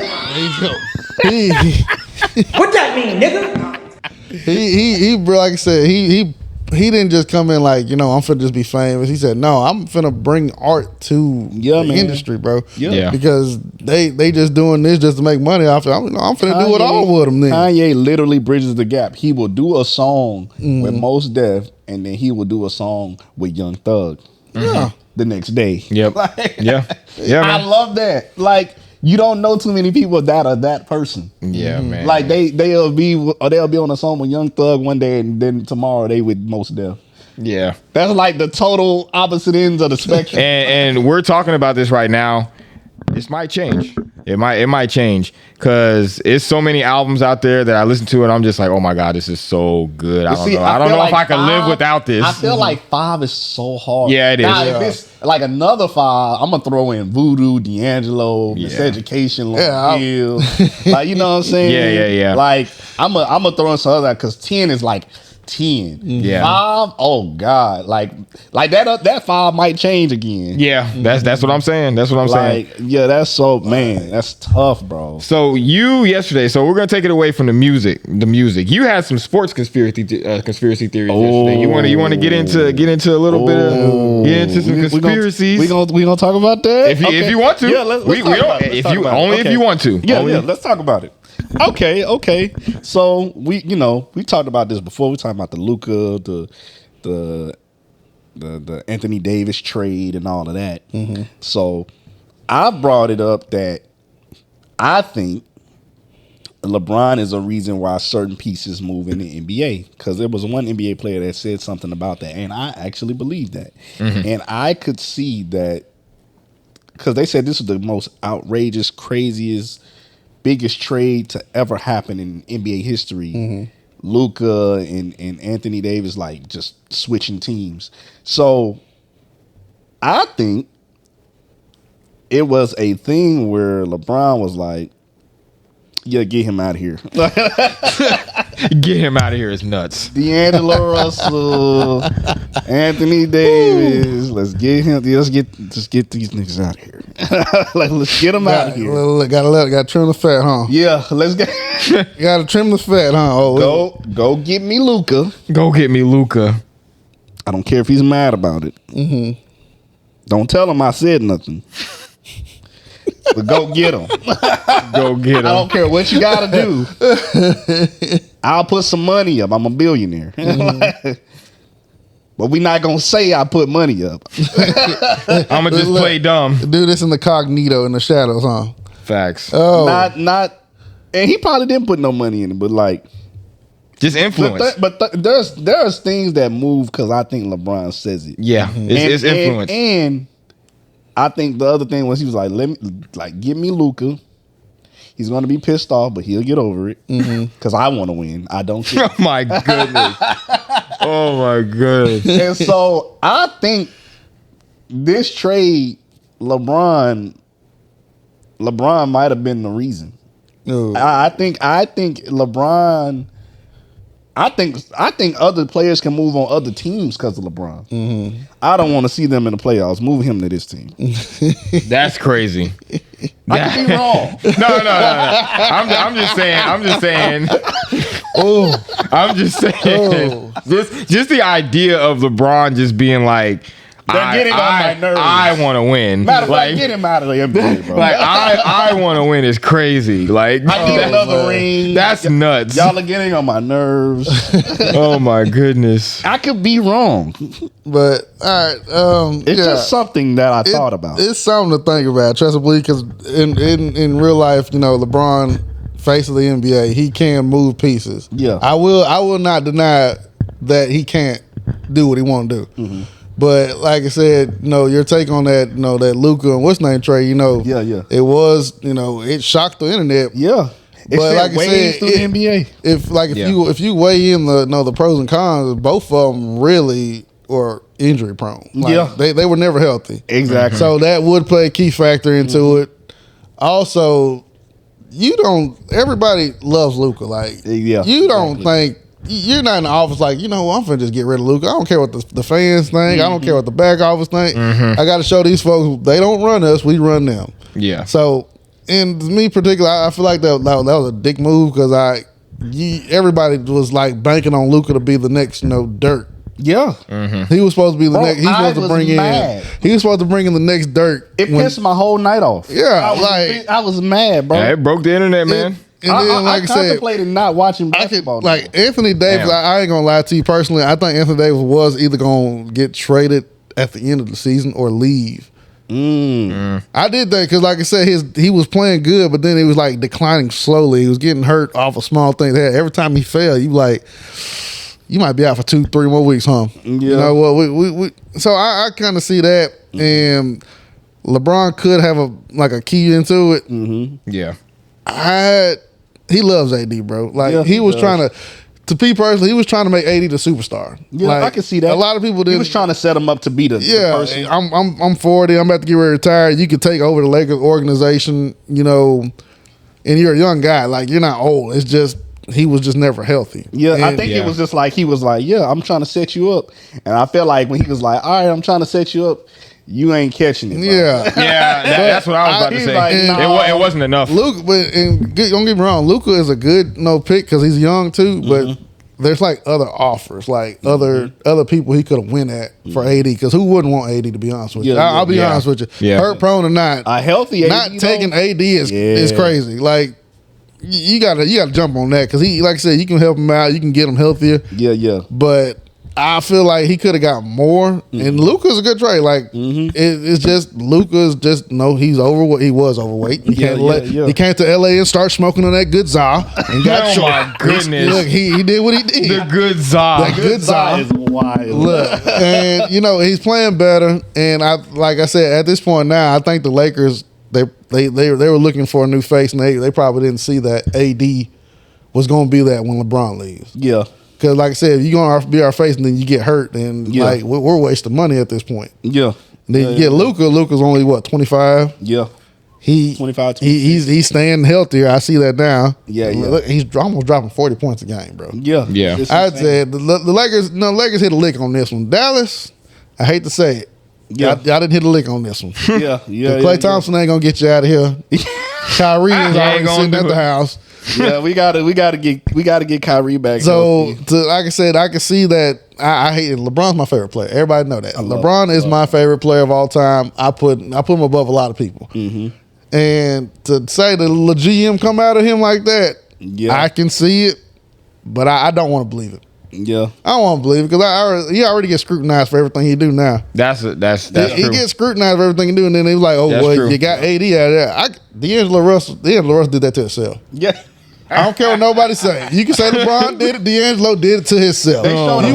They showed a video of D'Angelo Russell and Anthony Davis. Yeah. They saw each other. Like whenever they be talking with their hand like yeah. that. And somebody like on the thing they was making. You know how it be like the commentary in the back. Voiceovers. Like, they do like voiceovers. Damn, he got us both out of here, didn't he? Oh shit! People, the internet. Like I hate y'all. The internet is undefeated. Internet undefeated. Because me personally, like I said, D'Angelo Russell will drop 25, 27, then you come in and drop 6, 7. Like, I said, bro, we need consistency over here. Yeah, you ain't working for us.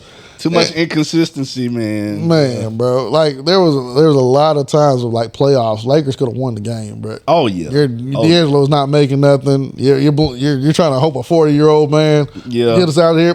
That man tired, bro. He is fatigued. Yeah, man. That man is tired. Solely relying on a 40-year-old player and the fact that he don't mind being relied on. Yeah, he don't mind It's it. still wild because it's like, why he got to score 30 points for the team to even get anywhere? Exactly. That's tough, bro. Yeah, that's crazy. And he don't mind it, but it's like, bro, if I'm LeBron, I'm like, bro, let me just score like 20 points. Y'all take it. Y'all young y'all Thundercats got this. Y'all got it, bro. Come on. And like back to your thing, getting Luka was a good idea because now I ain't got to drop 30 and 40 every night. I can drop 30 and 40 every other night. I can chill. I can chill a little bit. Chill for a little while. Yeah. This sucker dropping 30. He still got tanking the gas. Man, I dropped 30. I might come and sleep tomorrow. He's like those days are past me. Because like it's what we were talking about yesterday about how long LeBron has been in the league. It's just crazy to think about that. 9 years old. Yeah, it's crazy. I'm 31. and the crazy part, you can count on one hand how many times you just seen LeBron just get hurt out throughout. Barely. Yeah, but bro, think about it. That's facts. He's already at 40,000 points. Think about if he wouldn't have sat out hardly any of those games. LeBron might be at like 45,000, 43,000 points right now. Look at it. Like, and he still got the biggest record. Yeah, breaking. Nobody's ever scored 40,000 in the NBA ever. Yeah, he got like I said, I believe in 2 more years he's gonna be at 50. He's almost at 50,000 now. Yeah.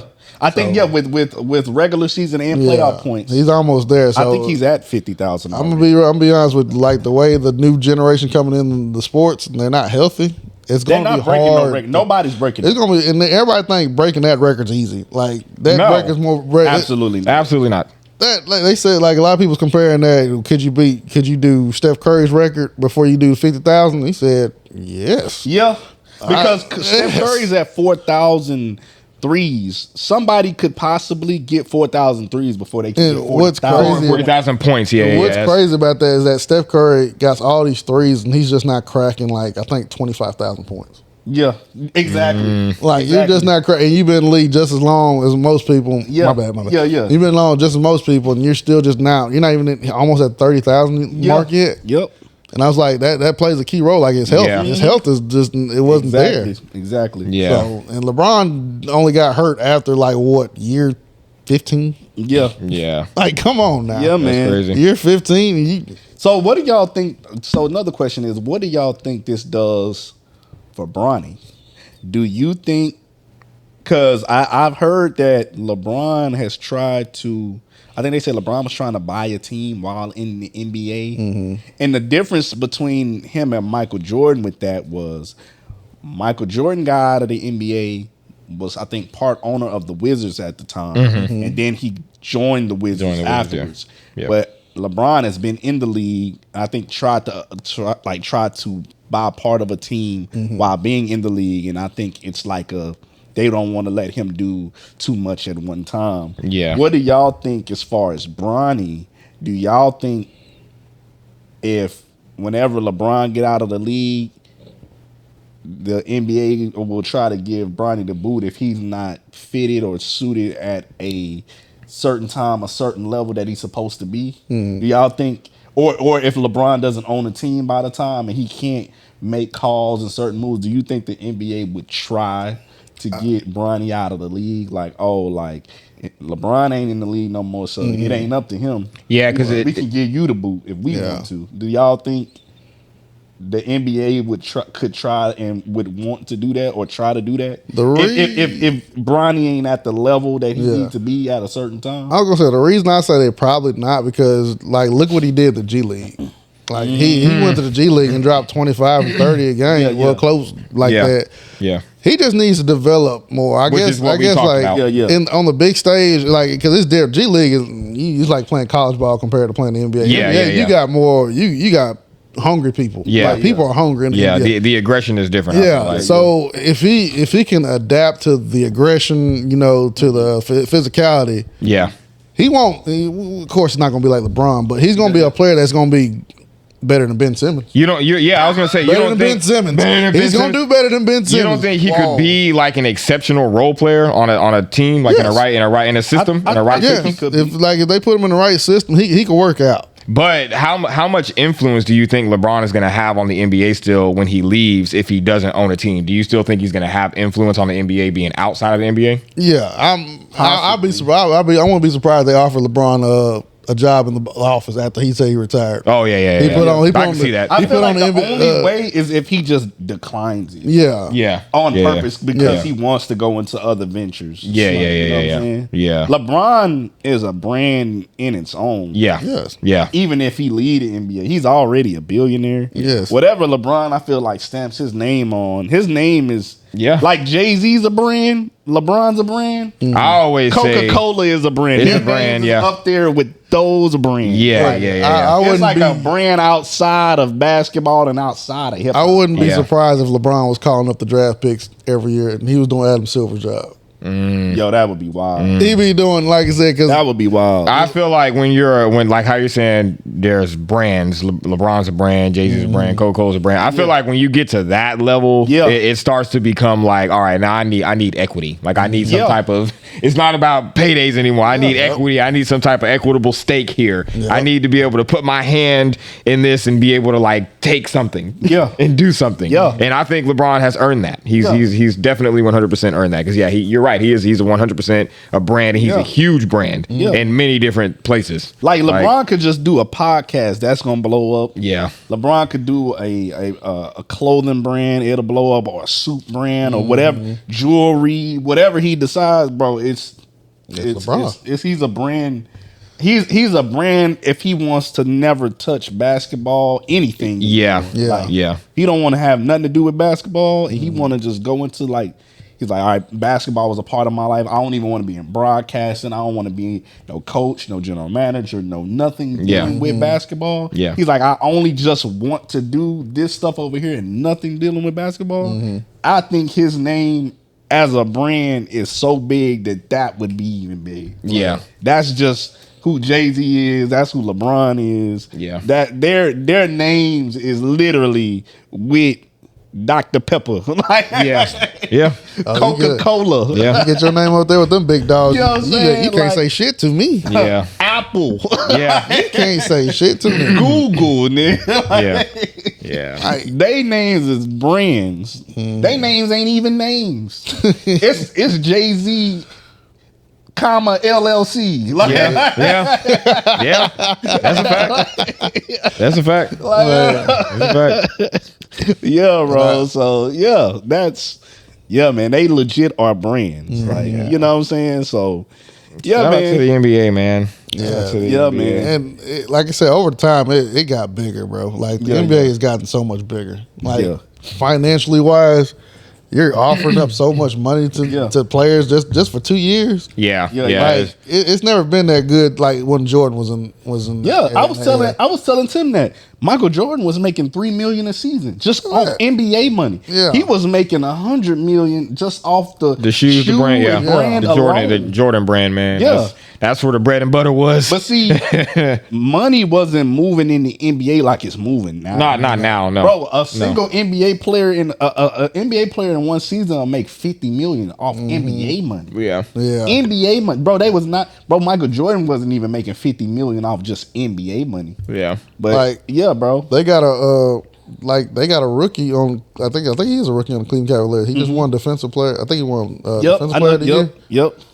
He got a $45 million extension after winning that. That That's was just a wild. condition. Whoa. That's wild, Like, bro. and that's a condition that like they put that in their contract. Like, well, we know you're probably not gonna get it, but it's something to think about. Yeah. You know? And he got it, and they gave him $45 extra million. I said, yeah. Can I just get a piece of that? Like, That's what I'm saying. It's like just a little bit. That's crazy. 1%. Like, Yeah. That's bro. fact. But no, you know, speaking of you saying Cleveland, the Browns. How y'all feel about the Browns getting Deion Sanders' son? Because a lot of people feel like Deion Sanders' son got robbed Uh-huh. Yeah. with this draft. He was supposed to be a Saints. I'm gonna go ahead and say that out there now. He was supposed to be a Saints.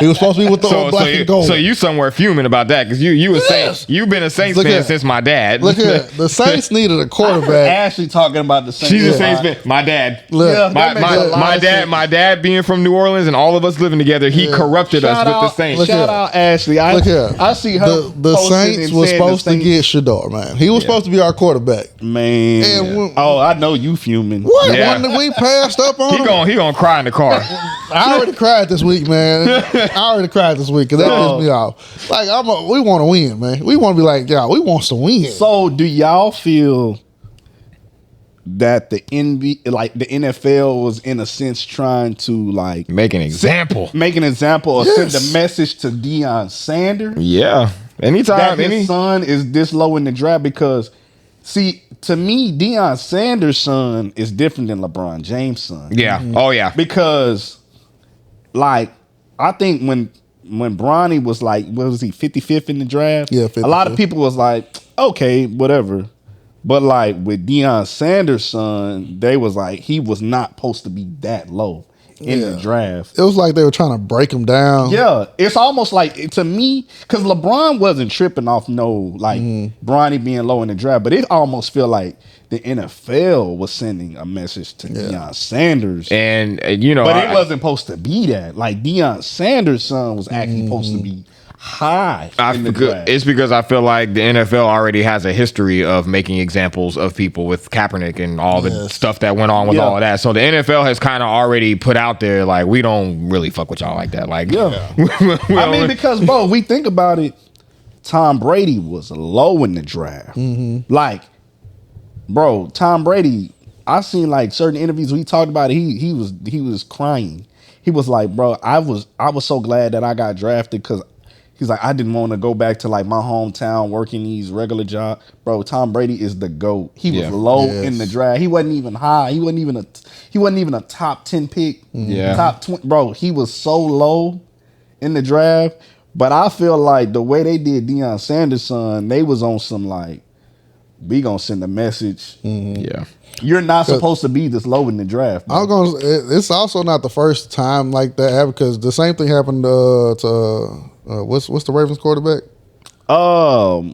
Is it Lamar? Lamar Jackson. Yeah, the same Lamar, thing happened to yeah. him, and Yeah. now he's a two-time He's MVP going player. crazy, bro. And like I said, it's like their Yeah. skills is just not going to be enough no more. They got to Yeah. have media influence. Yeah. They got to have. I hate it though. I think like when you get political with it, Yeah. it really starts to mess with Yeah. your stock too. Yep. Yeah. But now his son, he gonna be like, all right, now I got to show y'all why y'all gotta pay me. Yep. Why y'all didn't put me so high in the draft? Now I gotta show you why y'all. I was should thinking have. this or that. I feel like because you know nuclear I don't know how to say his name, Joker from Nuggets. He was low in the draft. Oh, yeah, Jokic. And like I say, Yeah, Jokic. yeah. He was low in the draft. Man, then won the MVP Championship. the last 3 years. Yes. Come I feel on. like Stop playing with Shador's me, bro. finna be like that. He's finna be like, yeah, I'm finna show these people a low draft player. I'm finna bring something to Yeah, Cleveland. like, he's like, Yeah. I'm gonna show you I'm a superstar. Because look at Jaden Daniels from last year. Why didn't nobody think Washington Wizards would make it that far? I mean, Washington Commanders would make it that far. Yeah, Yeah. yeah, yeah. And they yeah. almost made it to the Super Bowl off of just getting one quarterback. Yeah, That's crazy. One quarterback. yeah. That's crazy. Deion Sanders' son gonna show them, bro. Yes. But yeah, man, I've been seeing all of this stuff in me. I'm like, in the media, and I'm like, this is It's a lot. It's a lot of crazy stuff going on, man. And I feel like every day 2025, it's just been, it's been nuts. it's been insane, bro. It's been crazy. It's been It's crazy. been insane. But a lot of good times though. We've had a lot of good so times. much good yeah. stuff. A lot of so- good times. A lot of good stuff. I still like is still coming. Yeah, absolutely. But man, we had almost 2 hours. Yeah. We had almost 2 hours on this. Does anybody have a verse of the week? You know what? I think I could pull a verse. I have a verse of the week. You do? I do too. Go ahead. Yeah. I guess I'll start it off. Start it off. I'll brody. start it off. I'm actually playing Nezi today. Shout out to Nezi. You know what? I didn't thought about playing the Nezi song. One of the dopest MCs. Yep. We about So to get into her Seasons album. Oh, let's I always go. love the way she was rhyming on the intro on the Seasons album. Yeah. She was killing it. So That's good. shout out to the Queen, Nezi, man. I was telling Timothy yesterday. I said I wouldn't mind hearing Doechii and Nezi on the song. together. Yeah, that would be dope. I said every time I listen to some Doechii, I was like, man, Nezi. Putting it out there in the universe, Doechii and Nezi. Yeah, Hey. I like it. Let's get it. This is Nezi intro to the Seasons album. I came for rags, so making riches is my motivation. Conversations with Satan, cause him and God is all relation. I'm not impatient, I'm patiently waiting. My future is vacant, I'm pacing forsaken, cause black's my only occupation. I'm making quotes but no quota, so in my dreams I'm broke. My life here is a nightmare, so when I sleep I'm woke. My tongue is a weapon, the country I'm repping, the ground that I step in, I'm ruthless in the booth, this ain't a question, I'm reminiscing. My words is ammunition, my mouth can be a trigger and this verse gon' have you missing, I'm the most high, so fly, look at me get cross-eyed, saying I'm a gimmick but succeeded at where most tried, the prodigal.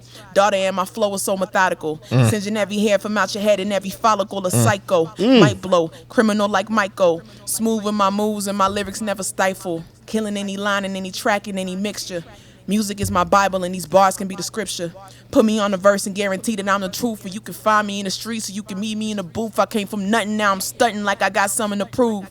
I've always been a winner, so I got nothing to lose. I dreamt of being rich, they told me switch to playing sports. I'm way too tall to be selling myself short, so I switched up the flow and gave my homie the assist. Cold on the mic, I spit the ice, it's on my wrist. I'm chasing 3 stacks like my name was Badu. Rhymes bleeding blood like the pen was Paru. I'm a Damn. Rhymes was bleeding blood like the pen was Pyru. Pyru. Woo! What? Shook, bro. God. Damn. What? Yeah, come on now. Wordsmith, verb which, switch flows, curve which, big blows, hit low, I spit cold verses, and I rehearse with hearses. I'll kill you in the practice round, I'm bound to write your eulogies in cursive. I'ma mount you on the wall like you my keepsake. It is a competition, I just want the sweepstakes. Hands up, money in the briefcase, told you I was crazy, I'm just robbing you for Pete's sake.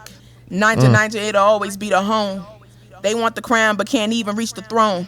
They want a feature but can't even cop a shirt. You want your money like Rihanna but can't even do the work.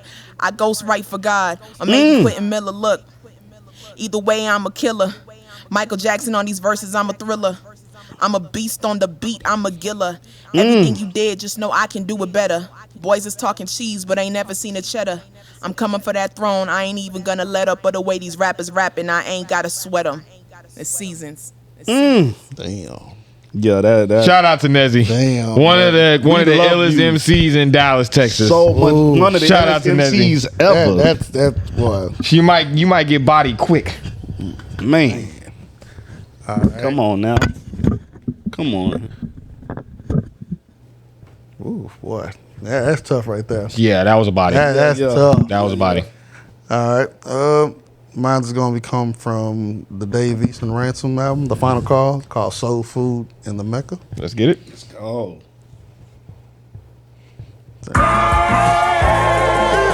Yeah.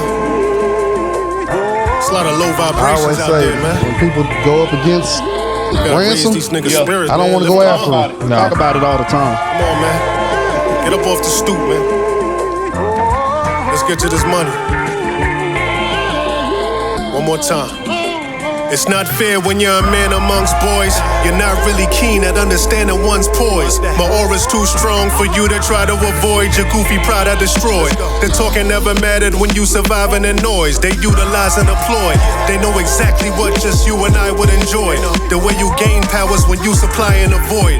The way you stay in power keep you and I employed. That's suicide deployed. But back to the same old etiquette. Gangster rhetoric thanks to derelicts. Hoods where all the banks confederate. Living spanks the delegates. Who you think's prepared? The one who's scared or the one who use prison shanks to settle shit?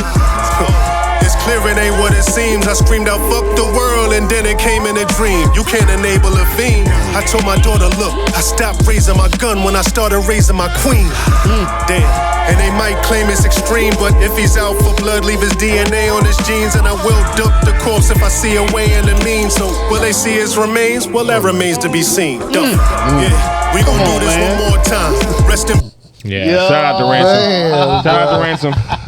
That remains to be seen. That's like, bro, Yeah. yo, No, that shit was crazy. Ransom is another one where when I'm like his verses, I don't think there's any bad Ransom verses. Yeah, Like, there are none. And like I always say, like if I was a rapper and I got to rap with Ransom, let me go first. Good luck. He said, "Let me go Let first." me go first because you ain't finna show out on me like that, goddamn. Yeah. Coming behind that, it's like, damn. I know Dave East had to probably rewrite his verses a couple times on that album. And I love Dave East. Yeah. Man, Ransom. Yeah. God bless. Yeah. God bless for sure. And like he's one of my top MCs, bro. Like Absolutely. he's Right up now, there. Yeah. it's Ransom. Yeah. It's Ransom time right now. Yeah. Absolutely. Shoot, I'm gonna do my joint. I'm gonna do synthesizer. Oh yeah. Let's get it. 3 stacks. 3 stacks verse. A little 3 stack. That's that's my GOAT. Andre 3000. The goat lyricist. So Rush world on the move. Now preach it up in the pulpit. Who? Exit your mind down your spine and out your behind. Synthesizer, microwave me. Give me a drug so I can make 7 babies. Pump my breast so can you suck the fat up? Please make my life a bit like ain't no such thing as bad luck. My nose ain't right, think I need a new one. Just take your bigger yellow, red, or black, or a blue one. Virtual reality, virtual bullshit. Synthesizer preachers can reach it up in the pulpit. Who a bitch? Give me my gas so I can smoke this nigga. Tell his mama not to cry because they can run him quicker than it took his daddy to make them. Niggas fighting verbatim. Thought-provoking records, radio never play them. Instead, quick, rich, new, improve. Hurry, hurry, rush, rush, world on the move. Marijuana illegal, but cigarettes cool. I might look kinda funny, but ain't no fool. Now if you wanna synthesize, I empathize. Now if you wanna synthesize, I empathize. But if you synthesize, I will understand your synthesizer, man.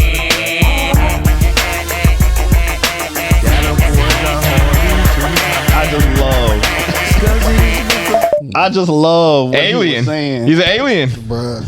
Alien. I don't think that, Marijuana is legal, but cigarettes is cool. He an alien. Yeah, I don't think that man from planet Earth, dog. When he said instant quick grits, new improved, like pretty much saying like, I guess like the radio was just like instant quick grits. It was never hardly anything thought provoking, and like Outkast was doing things that was like making people think and provoking thought.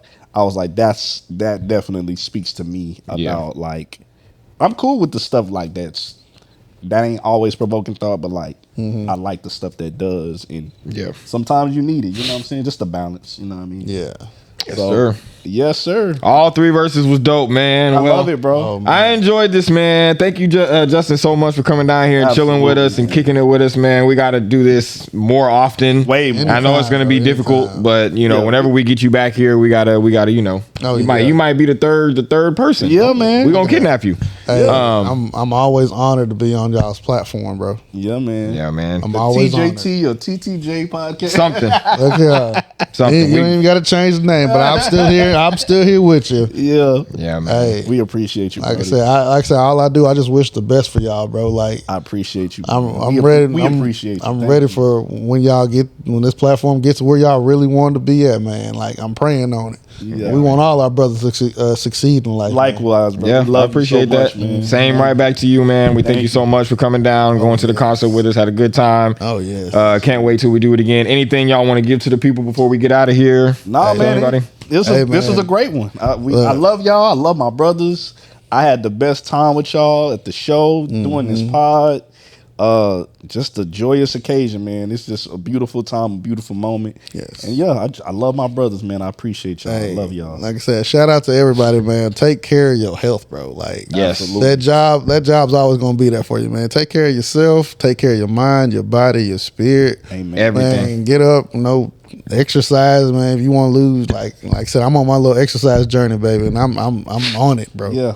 So if you need to get your mind right, let's say it's self-care, bro. Yeah. Yes. That's what I'm on right now. I love self-care, self-love, all of that. Yes, Keep your mental straight, physical straight, all of that. Just pour into yourself every day. Yeah, basically. absolutely. I agree, man. I love it, man. Well, yeah, man. We appreciate y'all for pulling up to another episode of the TNT podcast. It's TNT. We love y'all, and we out. We out of here. Peace. Yeah. Deuces.